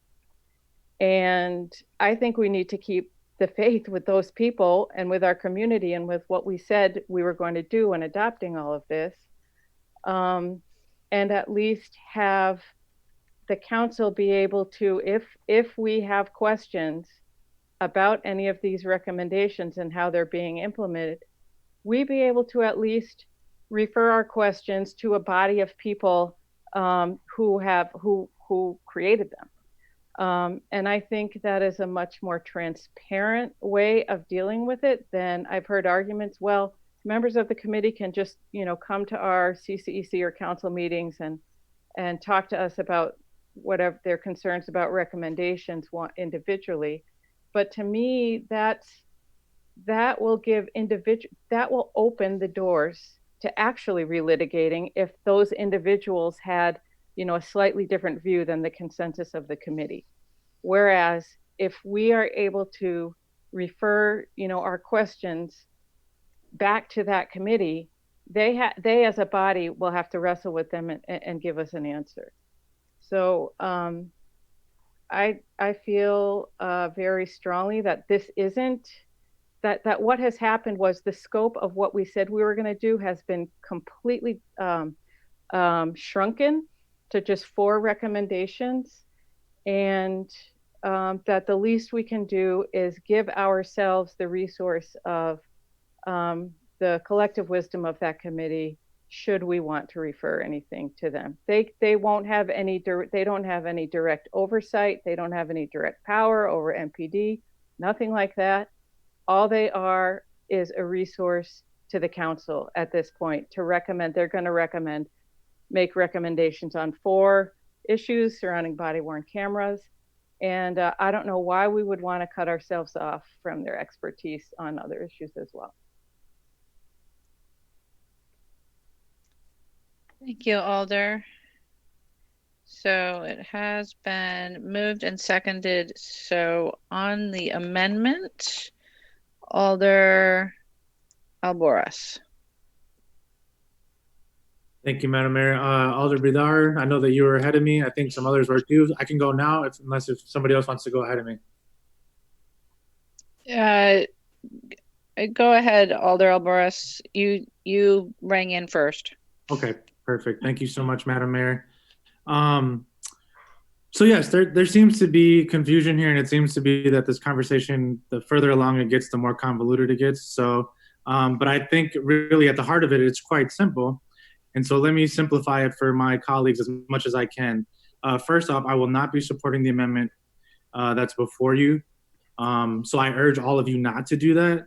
I urge you to vote that down and to support the original that's before us. And I'll give you my reasoning why. And then I also share that I was one of those folks who spent thousands of hours in helping compile the report. You know, I was very, very fortunate to serve as the co-chair for the first several years of this ad hoc committee with my colleague, Luis Udisi, who was a former rank and file within the MPD, also was our security director for MMSD. I don't believe that was his exact title, but that was essentially what he had done for our community, and still does a number of great things in his second form of retirement as it pertains to public safety and helping folks within our community. So I'm speaking from a very, very unique lens, not only being a policymaker now as a colleague of yours on the council, but also as somebody who was a part of facilitating the meetings and helping compile the report. So I will try and, as simply put as possible, sort of break down why I think we should keep the things as is. And I think that Deputy Mayor Cam provided some really great, at some jurisdictions, when you start having too many bodies that have sort of unclear and undefined lines, there can be a miscommunication, or it could be crossing of lines and crossing of paths. I also think that some of the things that we would try and accomplish right now with giving this additional language to the new body-worn camera committee are things that we should let our auditor do when that auditor comes on. Another thing is that I want to really refocus the conversation big time and really refocus it. And that is, there's been a lot of victories already along the way. And that is that we had this ad hoc committee who was comprised of so many talented, so committed, and so many insightful individuals that poured a lot of their energy and wisdom in tandem with our OIR partner and vendor that we had to give you a really substantive, lengthy report to consider. And they gave some of those main meaty recommendations prior to the full report. And, my colleague Alder Kimball even alluded to that, in that we took action on those last fall to ensure that funding was put into our operating budget for the auditor. Big win early on. And so that win is already there. That big policy initiative change that we want for progressive policing is already in place in terms of the structure for getting the new auditor in play, et cetera. So now it's just time to do that hiring process and let this individual come onto staff and begin some of that great work in tandem with the oversight committee that'll be instituted as well. So there's that. That's already a big win. And in its current form, the item that we have before us, MPD leadership has signaled their support of it. If we add this additional language, we're going to create an additional hurdle with our current leadership. Why would we want to do that when we already having such a big policy win here in the works? We want to try and build bridges at this point with the leadership as well to ensure that the onboarding of this initiative and this vision that we have as a city doesn't get additional barriers, because there are going to be challenges on the forefront. So why add additional friction where there doesn't need to be? So there's that. I want to also, remind folks that as a council, at any time we can request information from the MPD. That would sort of include the information that we would be requesting from the committee. We could always ask folks who are already on that committee and with that institutional knowledge that were previously on the ad hoc committee to give us insight as we see fit. I know that those folks are very much committed and will likely already be a part of public comment processes already. So I'm not necessarily concerned that we would be losing that that interface and that knowledge base and that sort of counsel that we would gain from their input along this process. So again, I think we should not include this additional language to ensure that there's no crossing of lines. We already have big wins. Let's continue to build the partnerships and relationships that we need to build with MPD leadership to get this to be as smooth of a transition as possible. There's a number of other things that I'd like for you folks to consider with regard to this, but those are the big ones. If anything comes up, I will raise my hand again, Madam Mayor, but for the sake of time, I will yield. Thank you. Thank you, Alder Alvarez. Alder Skidmore. Thank you, Mayor. And I appreciate Alder Kemball's explanation of her amendment. And I kind of alluded to my concern in my question to the city attorney, but I find myself agreeing with Alder Alvarez and with Deputy Mayor McClay. You all know my specific interest in body-worn cameras, and I recall many conversations with Steve Conley from OIR, and he kept assuring me that this would be a recommendation, that there would be a separate subcommittee that would be looking at this very specialized area.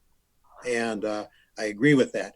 While I have problems with the underlying creation of this committee, I am inclined to support it, but definitely not support this amendment.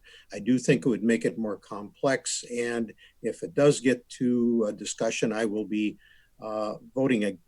speaking against it and voting against it, because I think it's complicating and it's going to be adding on some things at the last minute to increase its scope.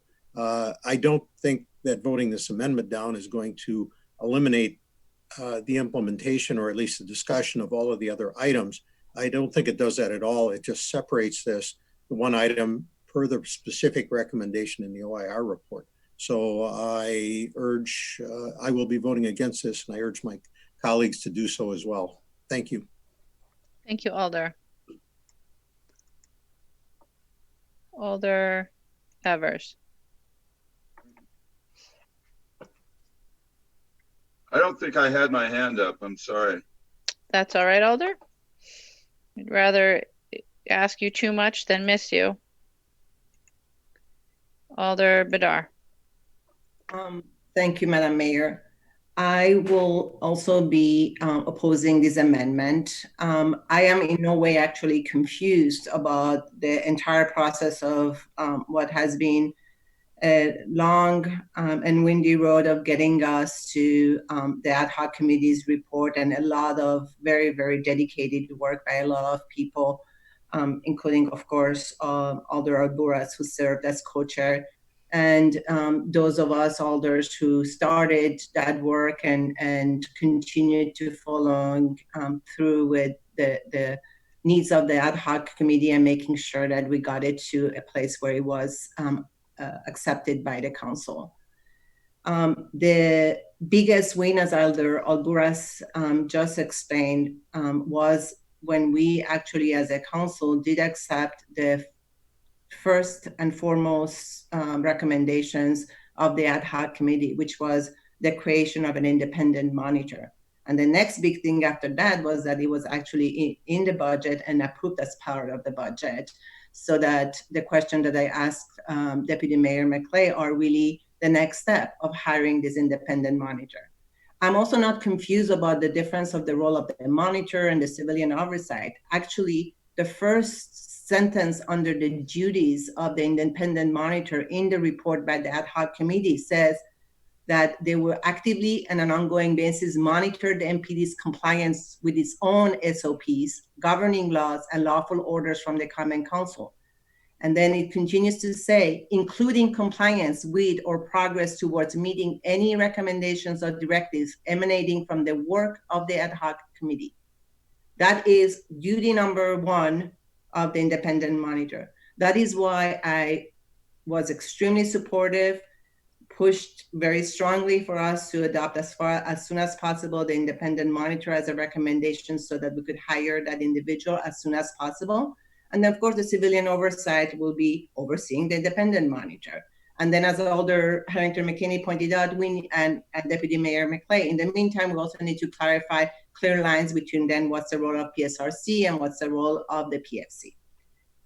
Adding yet another role to this committee to be doing something that is in between unknown role of being referred items from the council that again, in my opinion, falls squarely in the role of the independent monitor, monitoring the compliance and progress towards meeting any recommendations or directive emanating from the work of the ad hoc committee. That is the role. Would only create further confusion, will only create misunderstanding of roles. I do think that clarity in the goals and the roles that we give committees is really important. And just having a general language that says we will refer things that we feel like should be referred to you is not a good way to really have clear roles within a committee.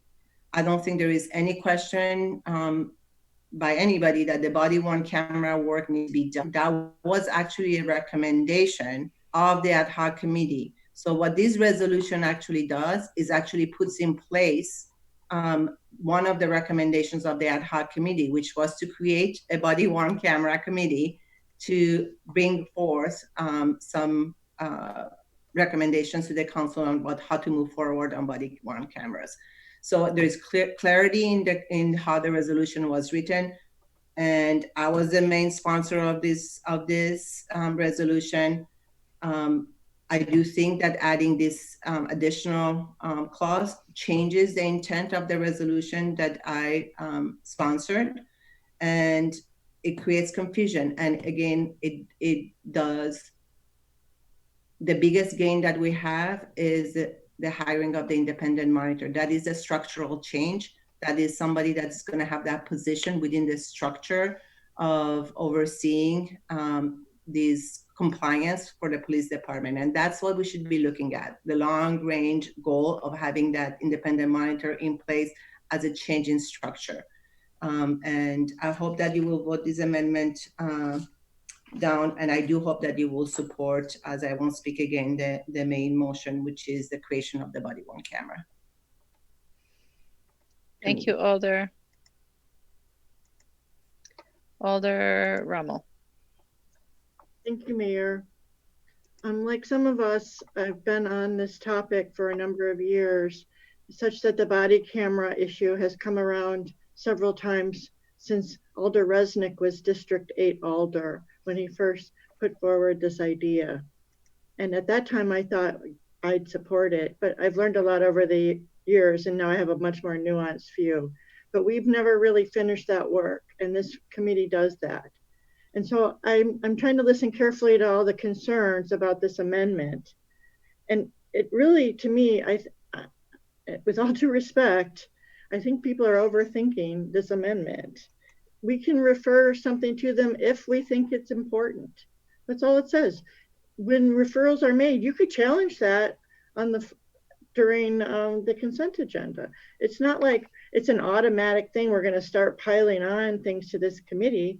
It's just an opportunity and an option. If something comes up and it makes sense for this body to look at, which, as we all agree, will be composed of a historic accumulation of our experts that have been devoting their years to talk about the various topics. And I don't think there's some agenda about like messing with things, confusing people, or just piling on things that aren't relevant to other things that are moving forward, such as the independent monitor and the root cause analysis. I mean, to me, the root cause analysis is going to be a fundamental game changer, much more, I think, than, you know, any body camera may or may not accomplish. So, you know, I think we're getting in place the real important work that we've been on this path for a number of years. And I would just ask you to think about, as an alder, do you want to so narrow your opportunities that you could never, no matter what, send something here to this interim ad hoc body for them to take a look at if it made sense? That's what this thing proposes, not to confuse or to add complexity. It's only if we want it to happen. Thank you. Thank you, Alder. Alder Foster. Thank you. And thank you, Alder Rummel, for saying what was on my mind as well. I think we just really need to be clear about the item that's in front of us, and at this point, the amendment that's in front of us. The only thing that this amendment does is gives us, the Common Council, the ability in the future to send something towards this group to get input on. If we don't choose to do that, if we don't have 11 members of this body doing that, it is a body-worn camera group. And so defeating this amendment and saying no, the only thing it does is ties our hands. The only reason to vote this down is if you don't trust ourselves that we might slip up and send something to them in the future. And so we want to make sure we don't do that. So we're not going to allow ourselves to do it. And it doesn't make sense to me. This is a really long and detailed report with all kinds of stuff.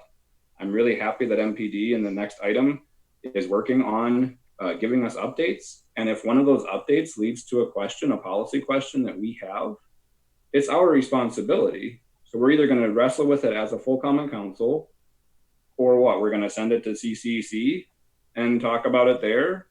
Meanwhile, we have the group, basically the authors that are doing work around body-worn cameras that we could send it to if we pass this amendment. But we're saying now we don't want to pass this amendment. We don't want to have that option. Basically, we don't want to give ourselves the ability for some topic that we have no idea what it is right now, and maybe there is zero, right? Maybe they just go and do the body worn camera work and it's done. We have no idea what's going to come out as we continue to get updates on progress towards all the rest of these recommendations. So I'm certainly supportive of this amendment. I think it's a no-brainer. I think a lot of the conversation that's been going on today represents a lot of other conversations that are happening behind the scenes. And I can understand why one of the members of the public said, I'm having a hard time following what's even going on here. I'm having a hard time understanding what this discussion is about, because a lot of this is not happening out in the open. And I don't think that's right. I think we just need to deal straight on with what this amendment is. It's very simple. This is not going to change the scope of the group. A future action might, if we pass this amendment now and at a later date decide we want to send something else to them, then we can have this conversation about changing the scope and confusing their work and all the rest of the stuff. But let's give ourselves the opportunity to tap into the expertise of this group. I'm very supportive of the amendment. Thank you. Thank you, Alder. Alder Bidar. Thank you. Actually, it is a big deal, because I will challenge every one of the elders sitting here to say how many times we have questioned a referral and had not sent something that one of our fellow elders has referred to committee. Can we do it? Yes. Have we had a history of doing that? No. And the other thing that I would say, I would really think hard before talking about people talking behind the scenes, because I certainly have not had any conversation with more than 2 elders at a time about this issue. So I think that we need to be very careful when we say that others are having conversations behind the scenes, because I can certainly promise you that I have not had any conversations behind the scenes with groups of elders on these issues. So I think that, again, I feel very strongly as somebody that wrote this resolution and worked on it with Alder Kimball originally. she disagrees with how the resolution ended up being and removed her name as a co-sponsor, that's fine. But I do not think that there should be a broad oversight over how we refer things to a committee. I think committees should be, in their description, clear and narrow in their role. Thank you, Alder. Alder Heck. Thank you. I am going to support this amendment for the reasons that Alders Rummel and Foster stated, but I just wanted to remind everyone that this, the original resolution has this committee only operating until January 2021. So we're talking about 9 months, 8 months, 9 months, I guess. And while the oversight committee and the independent monitor are ramping up, I think that it's a good idea to maintain access to the group of people that worked so hard on the ad hoc committee report, and that they'll temporarily be a committee. They will disband in January of 2021, assuming they get their work done. And by that time, we'll have the capabilities that the report was so strong of recommending and that we've adopted. So I'm going to support this. Thanks. Thank you, Alder Heck. I'm sorry, Alder Harrington McKinney, did you have your hand raised? Yes, I did. Go ahead, Alder. Thank you, Madam. Even with the description and the discussion that we have had, the complexity of what's so is really confusing. And I say that because, and I'm not going to support this amendment. I'm not going to support it because we have been in the process of going through the boards, committees, and commissions and looking at where there is overlapping and where we need to really streamline those boards, committees, and commissions. Now we are looking at something that could be confusing, because if there is a clear identification of what the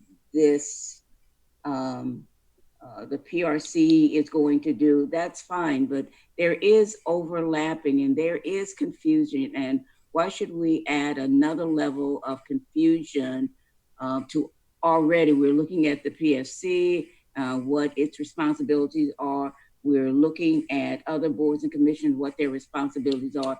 And right now, what we really do need is specifically look at one item, and that one item is looking at body-worn cameras. It's very specific.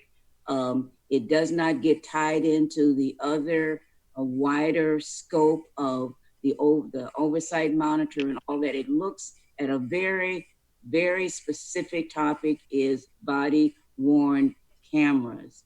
It's very specific, it's very defined, and it doesn't overlap into other areas. And to add this other amendment to it just adds confusion to understanding what we're looking at. And so I'm not going to support it. I want to really just look at very specifically body-worn cameras, and this other aspect that the alder has added just complicates it and opens it up, not necessarily. And so I will not be supporting the amendment that Alder Kimball raised. Thank you, Alder. Pardon, Mayor, we do have a late registrant. I'm not sure Yes, which of the body is. we're past public comment though. Thank you. All right, so Alder Rummel. Could we move an exception to allow the late public comment? The person registered, from my understanding, just maybe didn't do it right, but we've often done that in the past. So. Are you making that motion, Alder? Yes, Mayor. Is there a second? wave at me if you have a second. Alder Campbell seconds. Is there objection to allowing additional public comment at this time? I have a number of people raising their hands. I think Alder Skidmore, do you object? Yes. All right, so we will have a roll call vote on whether or not to allow an additional registrant to speak. So all those in favor of allowing an additional registrant to speak, aye. Those opposed, no. As your name is called, I will unmute you all and the clerk will call the roll. Thank you. Alder Carter. No. Alder Carter, no. Alder Evers. Aye. Alder Evers, aye. Alder Foster. Aye. Alder Foster, aye. Alder Furman. No. I'm sorry, Alder Furman? No. Alder Furman, no. Alder Harrington McKinney. No. Alder Harrington McKinney, no. Alder Heck. Aye. Alder Eck, aye. Alder Hennick. Aye. Alder Hennick, aye. Alder Kimball. Aye. Alder Kimball, aye. Alder Lemmer. Aye. Alder, aye. Alder Martin. Aye. Alder Martin, aye. Alder Moreland. Aye. Alder Moreland, aye. Alder Prestigiacomo. Aye. Alder Prestigiacomo, aye. Alder Rummel. Aye. Alder Rummel, aye. Alder Skidmore. No. Alder Skidmore, no. Alder Tierney. Tierney, aye. Alder Revere. Aye. Alder Revere, aye. Alder Abbas. Aye. Alder Abbas, aye. Alder Alburas. Aye. Alder Alburas, aye. Alder Balde. Aye. Alder Balde, aye. Alder Bidar. I'm sorry, I didn't get it. Alder Bidar. Alder Badar, you're muted. Aye. Thank you. Alder Bidar, aye. 16 ayes, 4 noes. All right, the ayes have it. And so I will put you all back on mute and we will go. Give me just a minute to refresh my public comment here. She is unmuted. All right, so we have Amelia Royko-Maurer of Arena, Wisconsin, neither supporting nor opposing, wishing to speak. Go ahead. Go Hi ahead, there. Amelia. Thank you to everyone for who voted. Can you hear me? Yes. Hello? Can you hear me? We can hear Okay. you, Amelia. Thank you, everyone. Okay, great. Thanks for allowing me to speak. There was a link online that said this meeting is not open for registration. I'll send it. But so I'm just writing, and the way this was voted on just now reminds me so much of the process that we've been through this entire time. In most people allowing the public to have a say, and the ad hoc committee to be strong, and some really trying to shut everyone up. And so in the spirit of making sure that processes are balanced and objective and fair and well-informed, I urge you to please amend this item and allow the Common Council to consult with the ad hoc committee on the body cams, should they need to. This committee was entrusted to hire a consultant for $400,000 to research MPD policy and practices, interview groups and individual members of the public from communities citywide. There's no one who knows this report better. It makes zero sense to have MPD and MPPOA and just the city oversee the implementation of this report. The learning curve is huge. Very few people have actually read through the report. But ad hoc committee, I mean, the way you voted, it sounded like you thought they got it right. And they have no interest in changing this to appease anybody. Not me, not you, not MPD, nobody. They did their homework. And I'm urging you, this has been for some 4 years in the making, for others, shorter, for others much longer, in ensuring that we have safe police and community interactions. And it truly is that. Some have been successful at alienating and pigeonholing some members of the ad hoc committee because Chief Koval didn't like them. And those days are over. You know what? If MPD doesn't love everything about this report, then okay, well, we didn't love when Koval was reimbursed after he verbally assaulted a member of the public. He was reimbursed for his legal fees. We didn't love that, but we had to move on. It's time to move on and stop throwing hurdles here. There won't be mission creep. It's not going to be a disaster. That is just a way to distract from the issue. And the issue is ad hoc is the most experienced and the most informed group on this report. And they're fair, they're objective, and they will ensure that this is implemented as is. So please invest in, with this vote, invest in the work that you entrusted in the ad hoc committee. And please, it doesn't need to get more complicated than that. So thank you very much for letting me speak. I really appreciate it. Thank you. Are there questions for our registrant? Alder Evers, is it a question? Okay. I had raised my hand to speak earlier. I don't have any questions for the registrant. Thank you, Alder. All right, so seeing no questions for our registrant, thank you. And we will go back just so everybody remembers, we are on the amendment moved by Alder Kemble, and I believe that President Carter is next. Yes, I'd like to call the question. President Carter calls the question. Is there a second? Vice President Abbas, go ahead. Second. So it's moved and seconded to call the question. Is there objection to calling the question? Alder Kemble objects to calling the question. Alder Kemble? Yeah.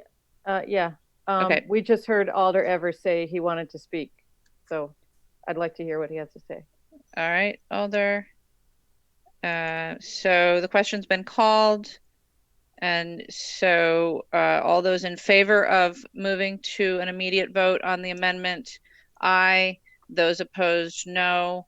The clerk will call the roll and I will unmute you all. Alder Carter. Aye. Alder Carter, aye. Alder Evers. No. Whatever. No. Alder Foster. No. Alder Foster, no. Alder Furman. Aye. Alder Furman, aye. Alder Harrington McKinney. Aye. Alder Harrington McKinney, aye. Alder Heck. No. Alder Heck, no. Alder Hennick. No. Alder Hennick, no. Alder Kemble. No. Alder Kemble, no. Alder Lemmer. No. Alder Lemmer, no. Alder Martin. Aye. Alder Martin, aye. Alder Moreland. Aye. Alder Prestigiacomo. No. Prestigiacomo, sorry, Prestigiacomo, no. Alder Rummel. Sorry, No. Prestigiacomo, apologies. I'm sorry, Alder Rummel, aye. No. Thank you very much. Alder Rummel, no. Alder Skidmore. Aye. Alder Skidmore, aye. Alder Tierney. I'm sorry, Alder Tierney? Aye. Thank you. Alder Tierney, aye. Alder Revere. No. Alder Revere, no. Alder Abbas. Aye. Alder Abbas, aye. Alder Oburos. No. Alder Oburos, no. Alder Balde. Aye. Alder Balde, no, aye. Alder Bidar. Aye. Alder Bidar, aye. 10 ayes, 10 noes. Chair declines to vote. The motion fails. And we will go to Alder Evers. Alder Evers. Well, thank you, everyone, for letting me speak. Excuse me, hold on one moment, Alder Evers. Please put us on mute. Yep, I'm going there. Now, Alder Evers. Thank you, Mayor. I'll be supporting this amendment for the simple reason that this amendment calls for a very light touch. I'm not sure about the opposition. I'm not sure, with all due respect to the comments that have been made in opposition to the amendment, that somehow it's going to overlap with other committees. Why would we go to PFC for something that had to do with the recommendations from the ad hoc committee? Why would we go to the PSRC for issues that the members of the PRC are not particularly familiar with? This is a way that we honor the work of the ad hoc committee who spent all that time, and it's a way to keep in touch. We can have a vote on whether we take a particular item and refer it to this committee to get their insight, their wisdom, and their experience. And this notion of interim oversight, as Alder Kimball mentioned, was very much a part of the report that we approved. So if there is some institutional resistance to this notion of this light touch oversight, I guess I don't get it. I don't think any of us should be afraid of such oversight. I think it won't be heavy-handed. It won't be spilling over. It will be good for it will be consistent with the work that's been done in the past, that we have supported and voted in favor of. And to not do so is somewhat of a slap in the face of the members of the ad hoc committee, the PSRC, and the Equal Opportunities Commission who voted in favor of this. So I ask you that to vote in support of this because I think it makes total sense. Thank you, Alder. Alder Balde. No, so I was asking a question earlier before we voted. So my understanding was when somebody calls something to order, if there's no objection, then we move forward. If there's an objection, then we don't even vote. So I thought that was the process, but I may be wrong. I don't know if Attorney May can clarify that now, but I was going to ask that question before we voted on the calling things to order or something. No, a motion to call the question is voted on. Oh, is it? Yes, and under our current operating procedures, we assume that votes are unanimous unless there's objection to that, and then we have a roll call. Okay, all right. Thank you, Alder. An excellent process question. Are there any other alders who wish to speak on the amendment? Seeing none, I somehow suspect that a roll call on the amendment will be requested. So we will just move to that. So just a reminder, it's moved and seconded to amend according to the language that Alder Kimball shared with us. Alder Alboris. Yes, ma'am. Thank you so much. Before we take this vote, I just want to remind my colleagues that I think that there's been very practical and very pragmatic and very real reasons as to why the amendment should not be supported. And I understand and respect my colleagues who feel that the amendment should be supported. But again, I think that the big victories have already been there in terms of the policy making that we want to accomplish. We got the auditor as a recommendation, as one of the immediate recommendations from the ad hoc committee. Not only that, then we instituted it within our operating budget. We're currently in the hiring process of that. Now it's time to allow for this new committee to have a clear focus on body-worn cameras. And might I remind this body that the body-worn cameras is not just a small task. That is a very complex and very big issue that we're going to task this body to look at.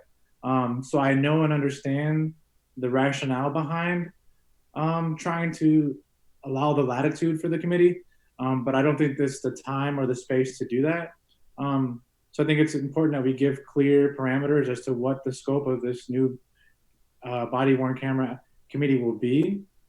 And again, we will not be losing that institutional knowledge because those folks will still be there to be able to engage us, and we can still tap into the knowledge and resources that we have of the ad hoc. And remember, those folks are not very far away from us. And as I remind the council as well, that I was very honored to be a member of that body and co-chaired it. So there's a number of other reasons why, but I think that I just wanted to share that again, my perspective as we close this out. Thank you. Thank you, Alder. All right, now seeing no further alders in the queue, we will come to a vote. So all those in favor of the amendment, aye. Those opposed, no, as your name is called, and I will unmute you all, and the clerk will call the roll. Alder Carter. Sorry, No. Alder Carter, no. Alder Evers. Aye. Alder Evers, aye. Alder Foster. Aye. Alder Foster, aye. Alder Furman. No. Alder Furman, no. Alder Harrington McKinney. No. Alder Harrington McKinney, no. Alder Heck. Aye. Alder Heck, aye. Alder Hennick. No. Alder Hennick, no. Alder Kimball. Aye. Alder Kimball, aye. Alder Lemmer. No. Alder Lemmer, no. Alder Martin. No. Alder Martin, no. Alder Moreland. No. Alder Moreland, no. Alder Presti Giacomo. Aye. Alder Presti Giacomo, aye. Alder Rummel. Aye. Alder Rummel, aye. Alder Skidmore. No. Alder Skidmore, no. Alder Tierney. No. Alder Tierney, no. Alder Revere. Aye. Alder Revere, aye. Alder Abbas. No. Alder Abbas, no. Alder Burros. No. Alder Burros, no. Alder Balde. Aye. Alder Balde, aye. Alder Bidar. No. Alder Bidar, no. 8 ayes, 12 noes. 8 ayes and 12 noes, that amendment fails. So we are back to the main motion. Is there discussion on the main motion?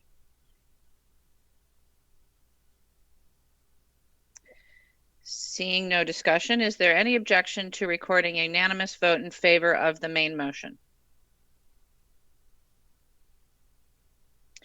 Seeing no objection, we record a unanimous vote in favor of the main motion. And we will move on to item number 29. And we do have a registrant on this item as well. Gazella Wilson of Morrison Court in opposition, wishing to speak. Gazella, are you still with us? Yes, I'm still here. Go ahead. Okay. This may be how I read this agenda item, but I understand the Common Council's wish for a summary of the ad hoc committee recommendations. I, however, think this duty belongs to the Interim Oversight Committee, not the Madison Police Department, unless you're, even then, actually, also, if you're interested in how those recommendations are being implemented. The Madison Police Department has had input into every step of the OIR and ad hoc process. The viewpoint, and they're going to have input into the implementation, and they're going to actually be the ones implementing it. So they have input every day, and the viewpoint in the recommendations that we need to work to protect and preserve is the viewpoint of those with varied abilities to respond to the Madison Police Department's commands, those with special needs, the various individuals in our marginalized community. Now, I really think that the ad hoc committee went to great lengths to consider the concerns of marginalized groups in our community, and also to coordinate that with Vic and other members of the Madison Police Department during the whole discussion process. But the viewpoint that we're going to lose, that we're at risk of losing, is the view of marginalized communities. So Madison Police Department enacts its perspective every day, and that's where I'm actually, where worried that mission creep would occur. So I'm against this, but not because I want you guys not to have a summary. Mainly, I'm just concerned that the importance of the reports and the perspective of the report would be lost. Thanks. Thank you. Are there questions for our registrant?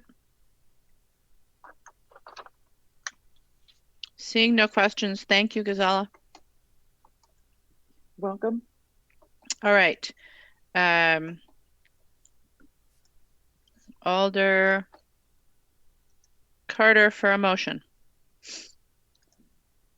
Move to adopt item 29-59848, requesting that the MPD create a summary document of MPD policy and procedures review ad hoc recommendation. Thank you, President Carter. Vice President Abbas. Second to adopt. Moved and seconded to adopt. Alder Alburis, I believe you requested separation? Correct, Madam Mayor. Can you all hear me? Yes. Okay. My amendment is move to amend the date of submission to be July 14th of 2020. It is moved. And is there a second? Alder Badar? Second. Alder Badar seconds. Alder Alburis, do you wish to speak to your amendment? Yes, Madam Mayor. In light of everything going on with our public health issues, I felt that it was important for me to inquire of the MPD on their current ability to give us this update in the matrix. And again, this is an important part of the implementation of the ad hoc committee's recommendations. We want to ensure that the MPD is looking into these matters and looking into them seriously and creating priorities around them and creating a different priority level as they deem as it's capable of doing so, and taking advisement from the ad hoc committee as the recommendations were given varying priority as well. So I think it's important for us as a council and for the city and for all of our key stakeholders to know what the status of those recommendations are. And so I also know that we need to be reasonable, as the MPD is part of our front line in this public health situation. So I thought it would be prudent to reach out to the chief and see if this date was still feasible, which was the May date. And he did request that we deflect it off for a little bit. And so that is the reasoning behind my amendment. If there's any council members that want to ask any further clarifications, I would let them defer to you on that, Madam Mayor, but that's my rationale behind this amendment, which I believe is very germane and, quite simple in nature. Thank you, Alder. All right, on the amendment, are there any questions or discussion? Seeing none, is there any objection to recording a unanimous vote in favor of the amendment?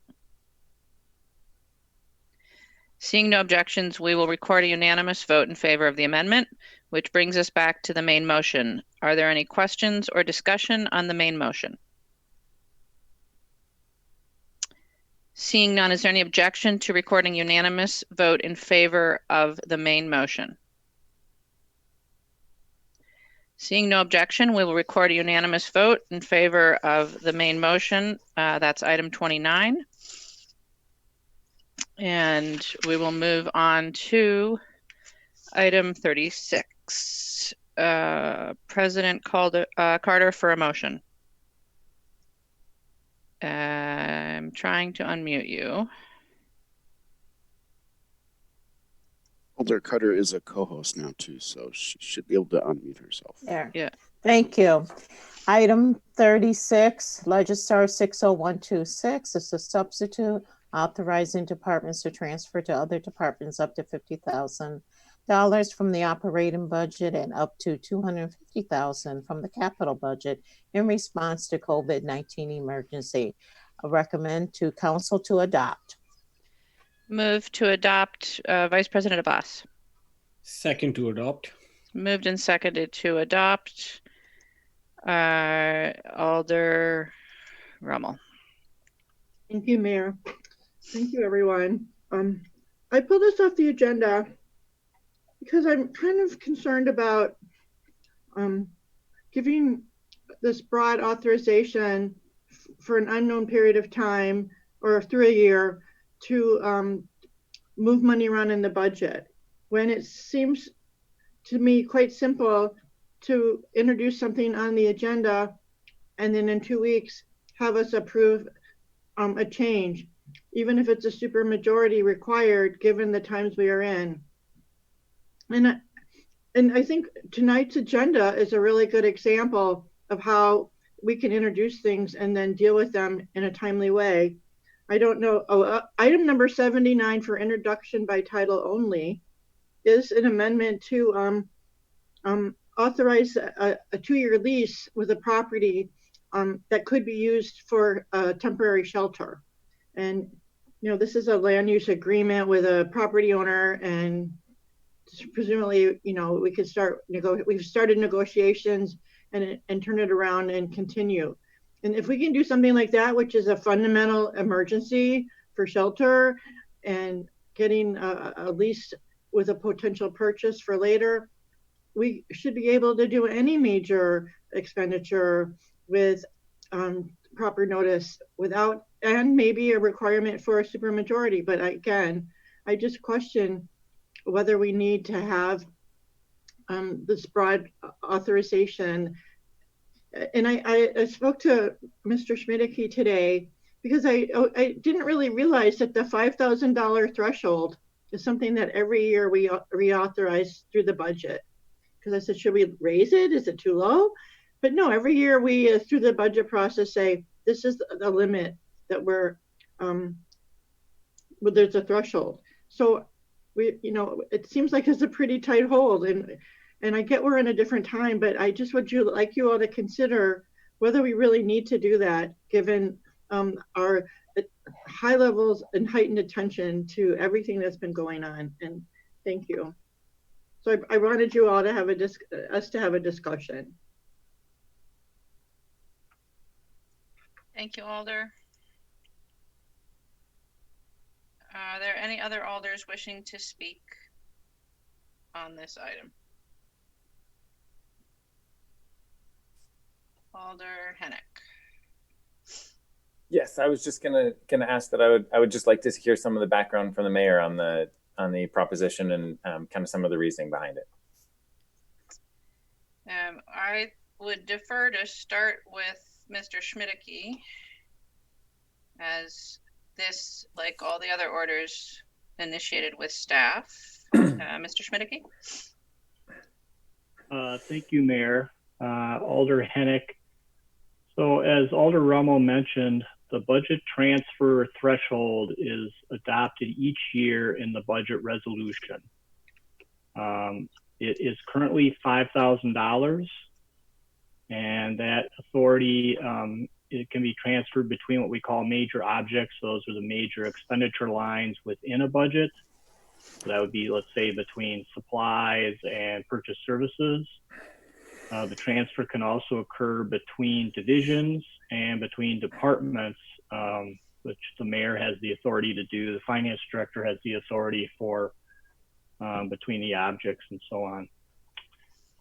As I said, that gets adopted with each budget resolution, I think, and has not been changed since 1988, so over 30 years. Clearly the budget's become much bigger, and in the, I think, the public health emergency we're in right now, we saw this as another tool for rapid response to simply move money between appropriations, between lines.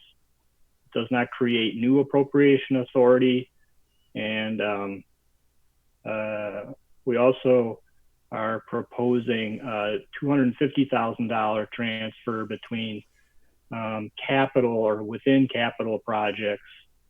Again, the average size of capital projects is about $750,000 in the 2020 budget. So this is meant for the situation we're in, rapidly respond to whatever we might need to do within those dollar amounts. And the Finance Committee added an amendment, which is reflected in the substitute before you, which requires that each use of this new authority be reported to the Finance Committee at a subsequent meeting after it's used. And then it will again effectively have to be reviewed by the council in the budget resolution it adopts in November for the 2021 budget.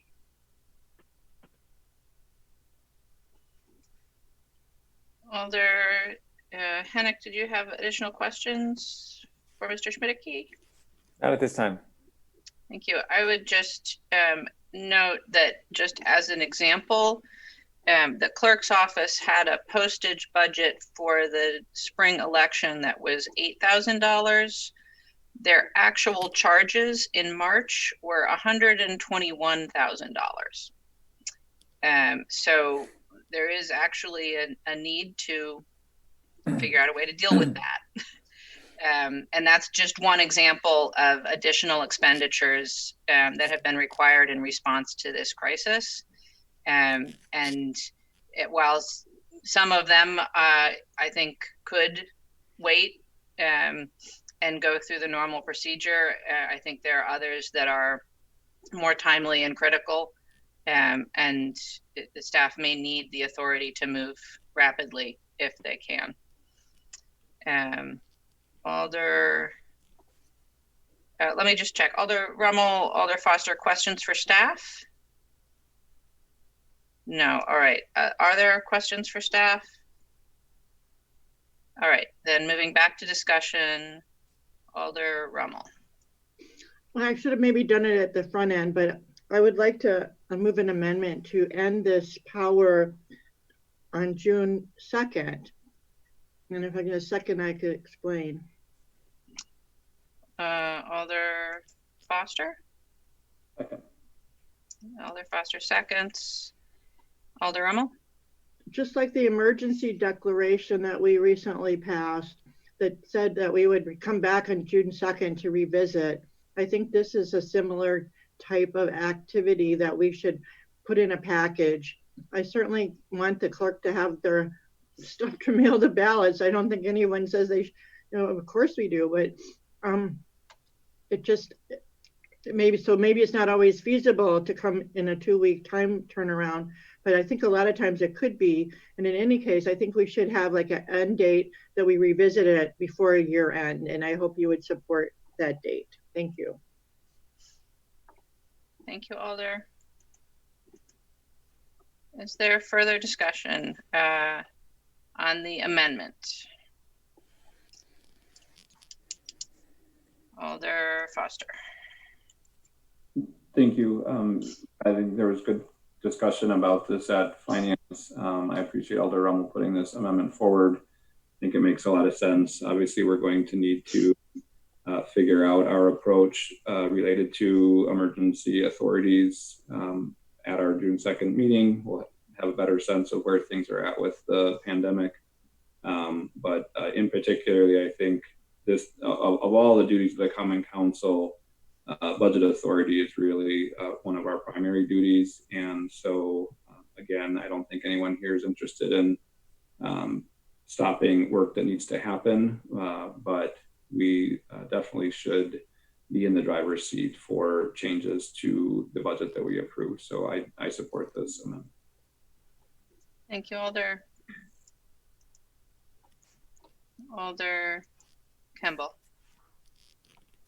Yes, I support this amendment, and I supported this amendment when it came up at Finance. And thank you to Alder Revere for making it, and to Alder Moreland for making the amendment that added the reporting requirements to this. I just think about all of the time and energy and countless hours that we all spend in September and October, November on the budget, debating over, $64,000 here and $112,000 there, and bringing amendments and working so hard to craft this plan for our community and how we want to spend our resources. And we work, all of us, really hard on that, and we come up with a budget that reflects, you know, a majority at least of what we think how we ought to spend our resources. And you know, the state law says that if we want to change our mind about any of that, we need 15 votes during the rest of the year. If we want to amend our budget, we need a supermajority of us to agree on it. And I think that's really serious. I'm fine with us sort of relinquishing that power for a limited period of time, so that staff can move things around. At finance, I asked had they used it, and they hadn't used it yet, and they didn't have anything particular in mind to use this authority for at that time. I don't know if that's changed now. But I would like to see an end date on this of June 2nd, and we could revisit it again at that time. Thank you, Alder. Is there any further discussion on the amendment? Seeing none, is there any objection to recording a unanimous vote in favor of the amendment? Seeing no objection, we'll record a unanimous vote in favor of the amendment, and that brings us back to the main motion. Is there discussion on the main motion? Seeing no further discussion, is there any objection to recording unanimous vote in favor of the main motion? Seeing no objection, we'll record a unanimous vote in favor of the main motion, and that takes us to item number 63. President Carter, you may have to unmute yourself.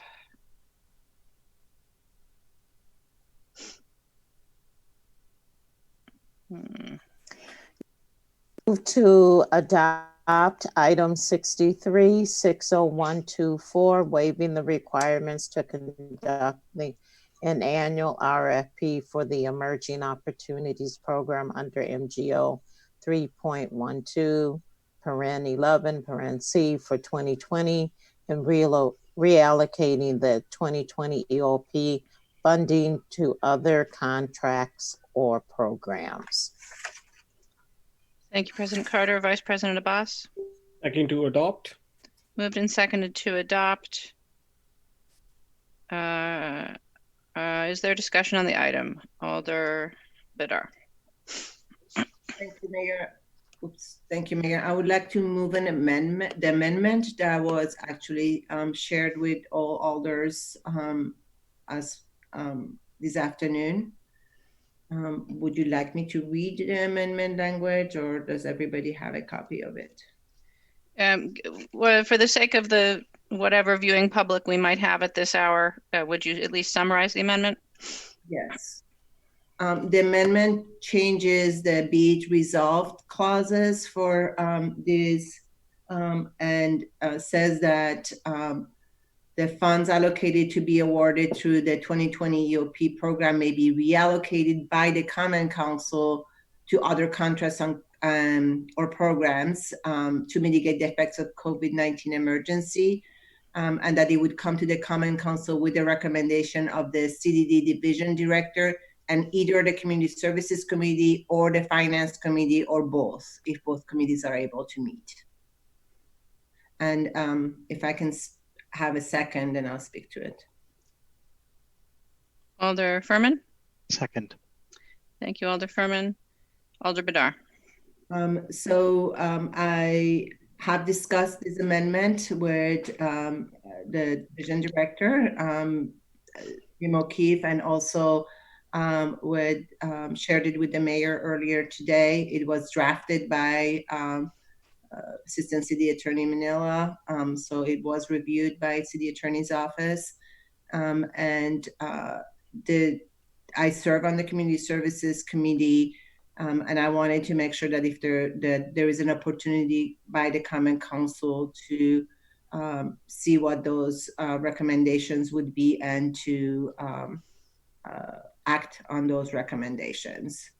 And again, I put the Community Services Committee or the Finance Committee or both because there is still a sense of wanting to potentially do something in a timely manner. So I didn't want that to, the timeliness of the committee meeting to be an issue, but I did want to make sure that it would come to the Common Council.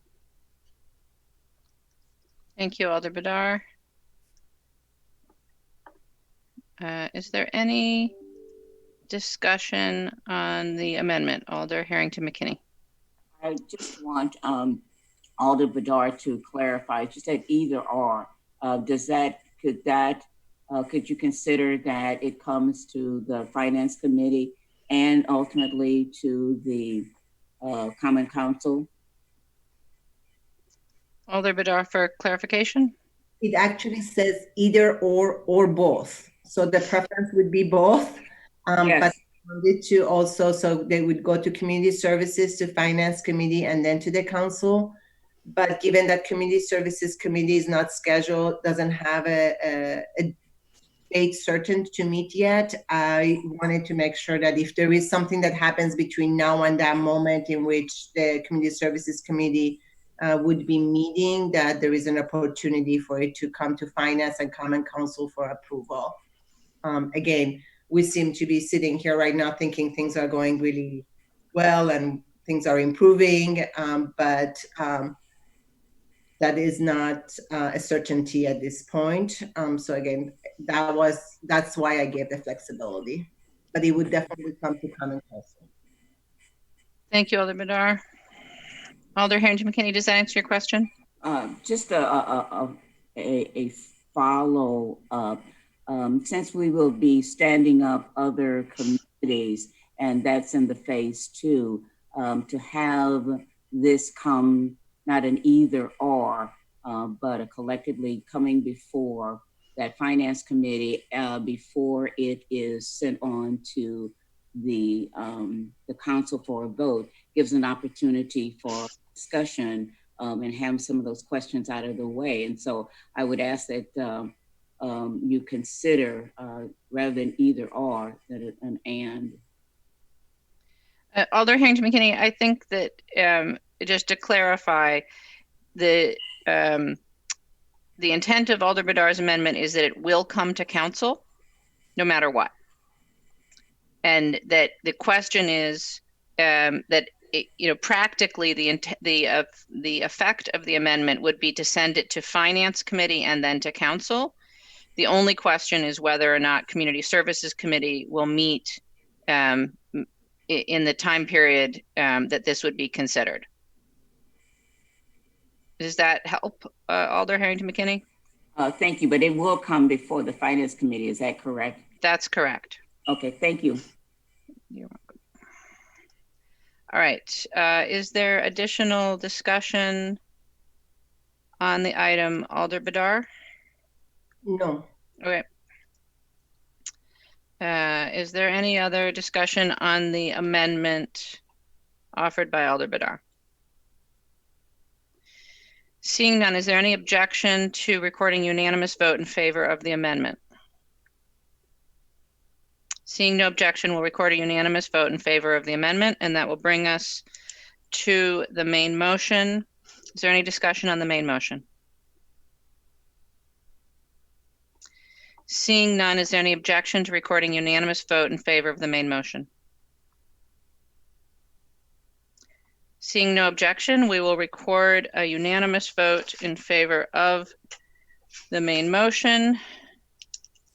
And that will bring us, Alder, where are you? Alder Moreland. I move to adjourn. President Carter. Second. Moved and seconded to adjourn. Is there any objection to recording a unanimous vote in favor of adjournment? Seeing none, we are adjourned.